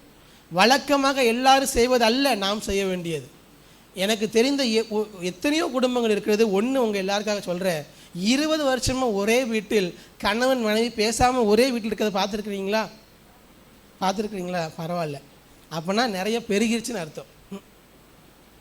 ஒரே வீட்டில் 20 வருஷமாக பேசாமல் இருக்கிற கணவன் மனைவி, அது உலகம் பார்க்கிற பார்வை. நம்மளுடைய பார்வை அப்படி இருக்கக்கூடாது. we take the initiative. குடும்பத்திலிருந்து அது ஆரம்பிக்கட்டும். குடும்பத்தில் சமாதான குறைச்சல் ஏற்பட்டால் நீயா நானா அல்ல, நீயும் நானும், நான் சொல்லியிருக்கிறேன் ஆல்ரெடி, நீயா நானா அல்ல, நீங்கள் 2 பேரும் சேர்ந்து பிரச்சனையை சால்வ் பண்ண வேணும். அதுதான் நம்முடைய முக்கியம். நீ பிரச்சனையா நான் பிரச்சனையா அல்ல, பிரச்சனையை தனியாக வைத்து விட்டு நீங்கள் இணைந்து அதை சரிப்படுத்த வேண்டும். அதனால் அதில் உங்கள் பார்வை மாறணும். சூழ்நிலைகளை கையாளுவதில், பிரச்சனைகளை கையாளுவதில். 2வது, நீங்கள் எடுக்கக்கூடிய முடிவுகளில் நம்முடைய பார்வை எப்படி இருக்கிறது? லோத் எடுத்த முடிவு தன் பார்வைக்கு எது நன்றாக இருக்கிறது? சோதம் குமார தேவனுடைய தோட்டத்தை போல இருக்குது. உடனே முடிவெடுத்து போயிட்டான். உடனடியாக நல்ல இடம் கிடைச்சிருச்சுன்னு சந்தோஷமாக இருக்கலாம். ஆனால் ஆபிரகாமுடைய முடிவை பாருங்கள். 14ஆம் வசனத்தில், லோத்து ஆபிரகாமை விட்டு பிரிந்த பின்பு கர்த்தர் ஆபிரகாமை நோக்கி, உன் கண்களை ஏறெடுத்து ஒரு இடத்த தரல ஆண்டவர், கிழக்கையும் வடக்கையும் தெற்கையும் மேற்கையும் எல்லா இடத்தையும் பாரு. எல்லாமே யாருக்கு தான்? உனக்கு தான். ஏன்னா உங்களுடைய முடிவுகள் உங்கள் கண் பார்க்கும் பொழுது எது நல்லா இருக்கோ அது அல்ல. உலகம் பார்க்கிற பார்வையில் அல்ல உங்களுடைய முடிவுகள். தேவன் என்ன சொல்லுகிறார்? தேவன் எதை பார்க்க சொல்லுகிறார்? எதை எடுக்க சொல்லுகிறார்? உங்கள் முடிவுகள் தேவனுடைய பார்வையில் தான் இருக்க வேண்டும். எத்தனையோ குடும்பங்களை பார்க்கிறோம். இப்பொழுது நன்மை என்று சொல்லி இந்த உலக பிரகாரமான முடிவுகளை எடுத்துவிட்டு காலங்காலமாக வருத்தப்படுகிற எத்தனையோ பேர் இருக்கிறார்கள். எத்தனையோ பேர். ஏனென்றால் தேவன் நடத்தும் பொழுது எடுக்கக்கூடிய முடிவுகள் உடனடியாக நல்ல ரிசல்ட் தருவது போல் தெரியாமல் இருக்கலாம். அது உலகத்தின் பார்வையில் உடனடியாக நல்ல ரிசல்ட்டை போல தெரியாமல் இருக்கலாம். ஆனால் டவுன் த லைன் 25 வருடத்தை திரும்பி பாருங்கள், தேவன் தலைமுறைகளை எப்படி மாற்றுகிறார் என்பதை நம்மால் பார்க்க முடியும். உங்களுக்கே தெரிந்த எத்தனையோ தலைமுறைகளை பார்த்துருப்பீங்க. அப்பா அம்மா எப்படி இல்லாமல் வாழ்ந்திருப்பார்கள். 25 வருடம்தான். தவறான முடிவுகள் எடுக்கும் போது ரிசல்ட் வெளிப்படையாக அப்பட்டமாக தெரிவதற்கு கொஞ்ச நாள் போதும். அடுத்த தலைமுறை எங்கேயோ இருக்குன்னு நினைப்பாங்க. ஆனால் அந்த தலைமுறைக்கு அடுத்த தலைமுறைக்கு சம்பந்தமே இல்லாமல் போய்விடும். காரணம் உலக பிரகாரமாக எடுக்கக்கூடிய முடிவுகள். லோத்தை போல இப்பொழுது பார்க்க நல்லா இருக்கா, உடனே முடிவு எடுத்துடுறது. காலம் காலமாக அது நிமித்தம் வருத்தப்படத்தக்க முடிவுகள். ஆனால் ஆபிரகாம் எடுத்த முடிவு உடனடியாக பெரிய பொருளோ செல்வமோ கிடைச்சது போல் தெரியலை. ஆனால் நாட்கள் செல்லும் பொழுது ஆபிரகாமை போல் தேவனால் ஆசீர்வதிக்கப்பட்டவர்கள் ஒருவரும் இல்லை. அவனுடைய தலைமுறைகளை தேவன் எப்படி வழி நடத்துகிறார், ஆசீர்வதிக்கிறார். ஆனால் லோத்தினுடைய வாழ்க்கையை பாருங்கள். உலக பிரகாரமாக தன் கண்ணிற்கு தன் பார்வைக்கு எது நல்லா இருக்கு உடனே எடுத்துகிட்டு போனால் முடிவு அவனுடைய அடுத்த சந்ததியினுடைய நிலைமையே நமக்கு தெரியும். தேவன் விரும்பாத அருவருக்கத்தக்க சந்ததி, அடுத்த தலைமுறையே. நான் இப்போ சொன்ன எக்ஸாம்பிளுக்கு எடுத்த ஏற்றாற் போல் இருக்கிறது. 25 வருடத்தில் ரிசல்ட்டை பார்க்குறான். தன்னுடைய வாழ்க்கை சீரழிந்து போனதை பார்க்குறான். இப்போ உங்கள் முடிவுகள் எடுக்கும் பொழுது இப்பொழுது நன்றாக இருக்கிறது போல் தெரியும், அல்லது உங்களுடைய முடிவுகள் உலகத்தின் பார்வையில் ஏமாளிய போல் தெரியலாம். ஐயோ என்ன செய்யணும் கூட தெரில, உங்கள் பிள்ளைகளுக்கு இதை கூட செய்ய தெரில, இப்படி பண்ணிகிட்டு இருக்கிறீங்க. உலகம் சொல்லலாம். உலகத்தின் பார்வையில் எடுக்கிற முடிவு அல்ல. தேவன் உங்களை எப்படி பார்க்கிறார், தேவன் உங்கள் குடும்பத்தை எப்படி பார்க்கிறார், அவருடைய பார்வையில் முடிவு எடுங்க. இப்பொழுது கஷ்டப்படுறது போல் தெரிந்தாலும் பிரச்சனை இல்லை. உங்களுடைய பார்வை இப்பொழுது அல்ல, தேவன் எங்கள் குடும்பத்தை எப்படி நடத்த போகிறார், எங்கள் பிள்ளைகளை 25 வருடத்தில் தேவன் எப்படி எடுத்து செல்ல போகிறார், அதுதான் உங்களுடைய பார்வை.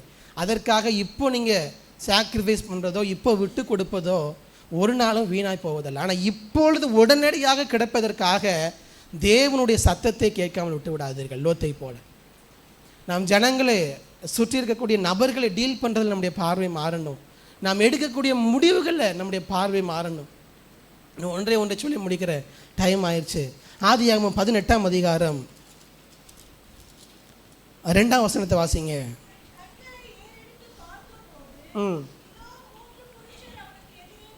தன் கண்களை ஏறெடுத்து பார்த்த பொழுது 3 புருஷர் அவனுக்கு முன்பதாக இருந்தார்கள். என்ன நிலைமையில் ஆபிரகாம் இருக்கார் என்றால் 15ஆம் அதிகாரத்தை எடுங்க. 15ஆம் அதிகாரம் 5ஆம் வசனத்தை வாசிங்க. அவர் அவனை வெளியே அழைத்து, நீ வானத்தை அண்ணாந்து பார், நட்சத்திரங்களை என்ன உன்னாலே கூடுமானால் அவைகளை என்ன என்று சொல்லி பின்பு அவனை நோக்கி, உன் சந்ததி இவ்வண்ணமாக இருக்கும் என்றார். ஆனால் அதுக்கு முன்பதாக வாசித்து பார்த்தோம்னா ஆண்டவர் வார்த்தையை சொல்லுகிறார், நான் உனக்கு அடைக்கலும் கேடகமாக இருப்பேன்னு சொல்லுகிறார். ஆபிரகாம் சொல்கிறாரு, ஆண்டவரே நீ தந்த வார்த்தை ஒன்று, ஆனால் என்னுடைய வாழ்க்கையில் நடப்பதோ ஒன்று. நீ தந்த வார்த்தைக்கு என் வாழ்க்கைக்கும் சம்பந்தமே இல்லை. காரணம், தேவன் குழந்தை தரேன்னு சொல்லியிருக்கிறாரு, உனக்கு ஒரு குழந்தை தருவேன்னு சொல்கிறாரு. இல்லை, நடக்கவில்லை ஆபிரகாமுடைய வாழ்க்கையில். அதனால சொல்கிறாரு 2ஆம் வசனத்தில் பாருங்கள், அதற்கு ஆபிரகாம், கர்த்தராகிய ஆண்டவரே, அடியேனுக்கு என்ன தருவீர்? நான் பிள்ளை இல்லாமல் இருக்கிறேனே, இந்த எலியேசரின் வீட்டு விசாரணை கர்த்தனாக இருக்கிறானே. அன்றைக்கு இருந்த முறைமை, ஒருவனுக்கு பிள்ளை இல்லை என்றால் அவனுடைய வீட்டில் பிறந்த வேலை செய்கிற நபர் அதை உரிமையாக அதை நடத்துகிறவராக இருப்பார். எலியேசர் இப்படி இருக்கிறானே, எனக்கு பிள்ளை இல்லையே என்கிற கவலையும் கலக்கமும் ஆபிரகாமுடைய இருதயத்தில் இருக்கிறது. அவன் எதிர்பார்த்த முடிவுகள் அவனுக்கு நடக்கவில்லை. இது இன்னும் சரியாகலை. 18ஆம் அதிகாரத்துக்கு வருகிறோம், அங்கேயும் அதே நிலைமை தான். அவன் எதிர்பார்த்த முடிவுகள் இல்லை, வறண்டு போன சூழ்நிலைகள். ஏனென்றால் நினைத்தது எதுவுமே நடக்கலைன்னு வச்சுக்கோங்களேன், நம்முடைய வாழ்க்கையே ஒரு வறட்சியில் போவது போல் நமக்கு தோன்றும். நம்முடைய ஆத்மாவில் வறட்சியை சந்திப்பது போல் நமக்கு தோன்றும். அப்படி தான் ஆபிரகாம் இருந்தார்.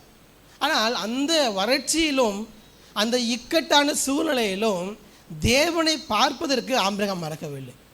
அந்த கடினமான சூழ்நிலையிலும் ஜபத்துக்கு பதில் இல்லை, விசுவாசத்தோடு காத்திருக்கிறார். ஜபத்துக்கு பதில் இல்லை, ஏன் என்று தெரியவில்லை. உங்களுடைய வாழ்க்கையில் ஏன் என்று தெரியாமல் வறட்சியின் சூழ்நிலையில் போனாலும் உங்கள் கண்களை ஏறெடுத்து பார்த்து கர்த்தர் அதன் வழியாக நடந்து வருகிறதை பார்க்க மறந்து விடாதீர்கள். அவ்வளவு கடினமான சூழ்நிலை, குழந்தை இல்லை, இதுக்கு மேலே குழந்தை பிறப்பதற்கு வாய்ப்பும் இல்லை. அந்த நிலையிலும் கர்த்தர் வருகிறதை கண்களை ஏறெடுத்து பார்க்கிறார் ஆபிரகாம். அப்போ உங்கள் கண்கள் எப்பொழுதும் சூழ்நிலை சரியாக நடக்கவில்லை, வசதி இல்லை, ஏற்பாடு இல்லை, நடக்க முடியாது, சொன்னது நிறைவேறவில்லை, இதனாலே அழுத்தப்பட்டு ஏன் ஏன் என்று வறண்டு போன ஆத்மாவாக இருக்கலாம் நம்முடைய இந்த காலை நேரத்தில். ஆனால் கர்த்தர் அதன் வழியாக வருகிறதை பார்க்க மறந்து விடாதீர்கள். அதோடு கூட இல்லை, ஆண்டவர் சொல்லுகிறார் 18 14ஆம் வசனத்தை வாசிங்க. 18 14 கர்த்தரால் ஆகாத காரியம் உண்டோ போதும். நீங்கள் வறண்டு போன சூழ்நிலைகளையும் நீங்கள் எதிர்பார்த்த முடிவுகள் நடக்கவில்லை, எதிர்பார்த்தது போல் வாழ்க்கை இல்லை என்று வறண்டு போய் இருந்தாலும் அதை பார்த்தல்ல உங்களுடைய வாழ்க்கையை முன்னோக்கி செல்ல வேண்டியது, நீங்கள் பிடித்து கொண்டு செல்ல வேண்டியது கர்த்தர் சொன்னது என்ன, அவரால் என்ன செய்ய முடியும். கர்த்தர் சொன்னது என்ன? கர்த்தர் சொல்லுகிறார், கர்த்தரால் ஆகாத காரியம் உண்டா? அதுக்கு இன்னொரு வகையில் அதுக்கு அர்த்தம், தேவனால் எல்லாம் கூடும். அதான் அர்த்தம். தேவனால் ஆகாத காரியம் ஒன்று இல்லைன்னா என்ன அர்த்தம்? எல்லாமே தேவனால் கூடும். ஒரு வேலை உங்களுக்கு கொடுக்கறது தேவனுக்கு எவ்வளோ நேரம் ஆகும்னு நினைக்கிறீங்க? நம்முடைய வாழ்க்கையில் ஒரு குழந்தையை கொடுப்பது, வேலையை கொடுப்பது, அல்லது நீங்கள் எதை அநேக நாட்களாக வறட்சியோடு போய் கொண்டு இருக்கிறீர்களோ அதில் தேவன் கிரியை செய்வதற்கு எவ்வளோ நேரம் ஆகும்னு நினைக்கிறீங்க? ஒரு மனுஷனுடைய இருதயத்தை மாற்றுவதற்கு தேவனுக்கு எவ்வளோ நேரம் ஆகும்? ஆனால் தேவனால் ஆகாத காரியம் ஒன்றும் இல்லைங்கிற விசுவாசம் இந்த வறட்சியின் சூழ்நிலையில் நம்முடைய வாழ்க்கையில் ஆழமாக இருக்க தேவன் விரும்புகிறார். இந்த வறட்சியின் சூழ்நிலைகளில் நம்முடைய ஆத்மா விடாய்த்து போய் இருக்கிற சூழ்நிலையிலும் கர்த்தர் கிரியை செய்கிறதை பார்க்க மறந்து விடாது இருக்கு. நமக்கு எப்போதுமே நார்மலாக போகும்போது தேவ சத்தத்தை கேட்பது எளிது. ஆரம்பத்தில் ஆண்டவர் சொல்லியிருப்பார், உனக்கு குழந்தை தருவேன், அப்போ ஆபிரகாமுக்கு எளிதாக இருந்திருக்கலாம்.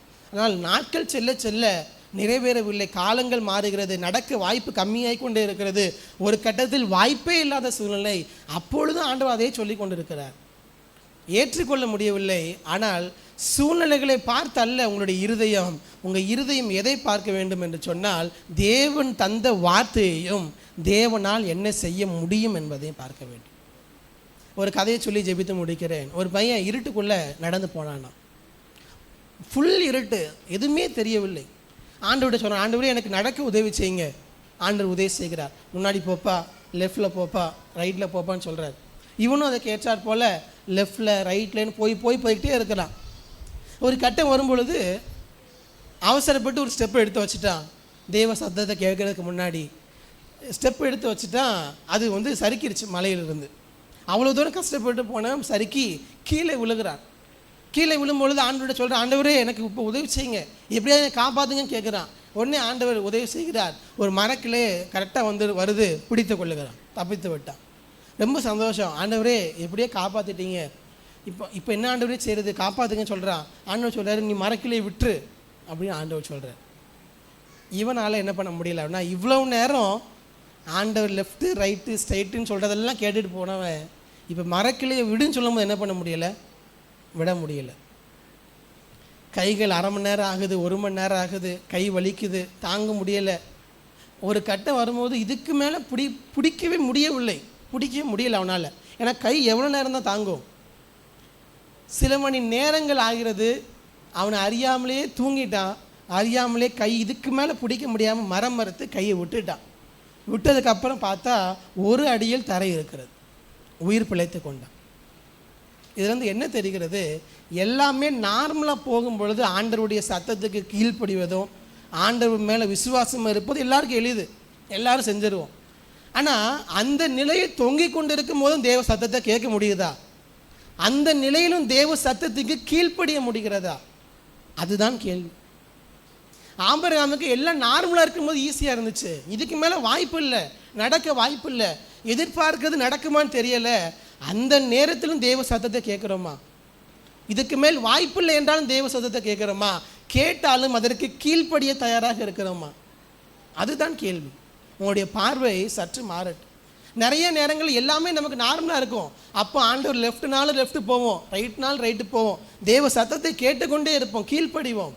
ஆனால் கொஞ்சம் இக்கட்டாகும் பொழுது, சூழ்நிலைகள் கைமீறி போகும் பொழுது நம்ம இருதயம் ஆட்டோமேட்டிக்காக தேவ சத்தத்தை அல்ல நாம ஏதாவது செய்திடலாமா, அதுதான் நம்முடைய இருதயத்தை வரும். உங்கள் பார்வை மாறட்டும், கண்களை ஏறெடுத்து பாருங்கள், தேவன் கிரியை செய்கிறதை நம்மால் பார்க்க முடியும். அல்லேலூயா.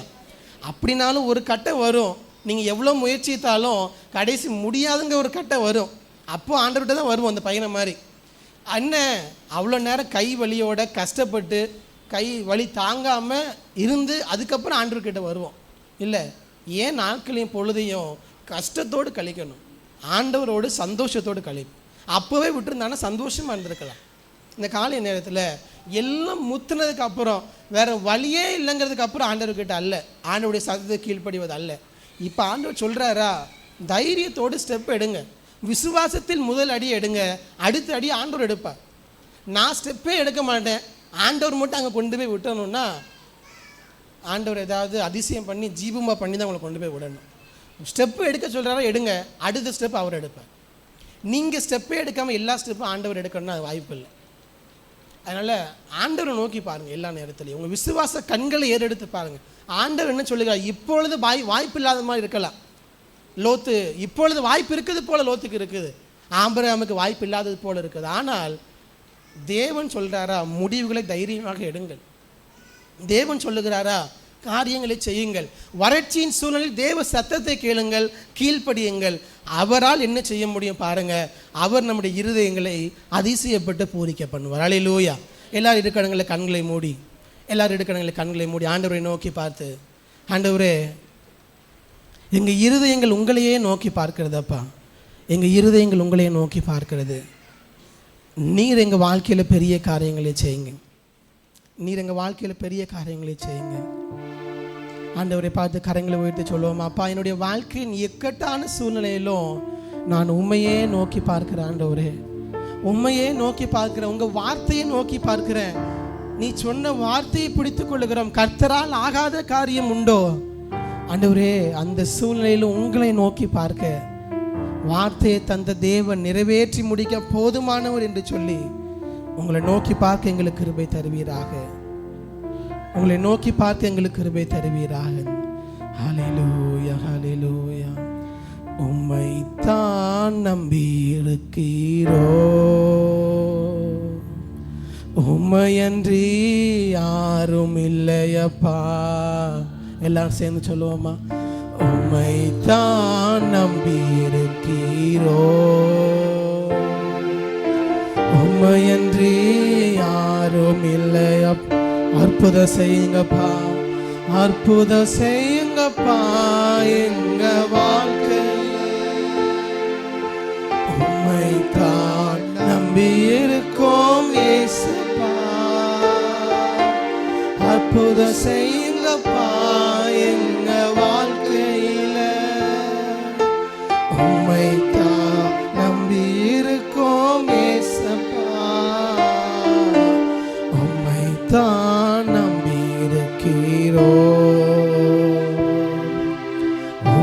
அன்றி யாரும்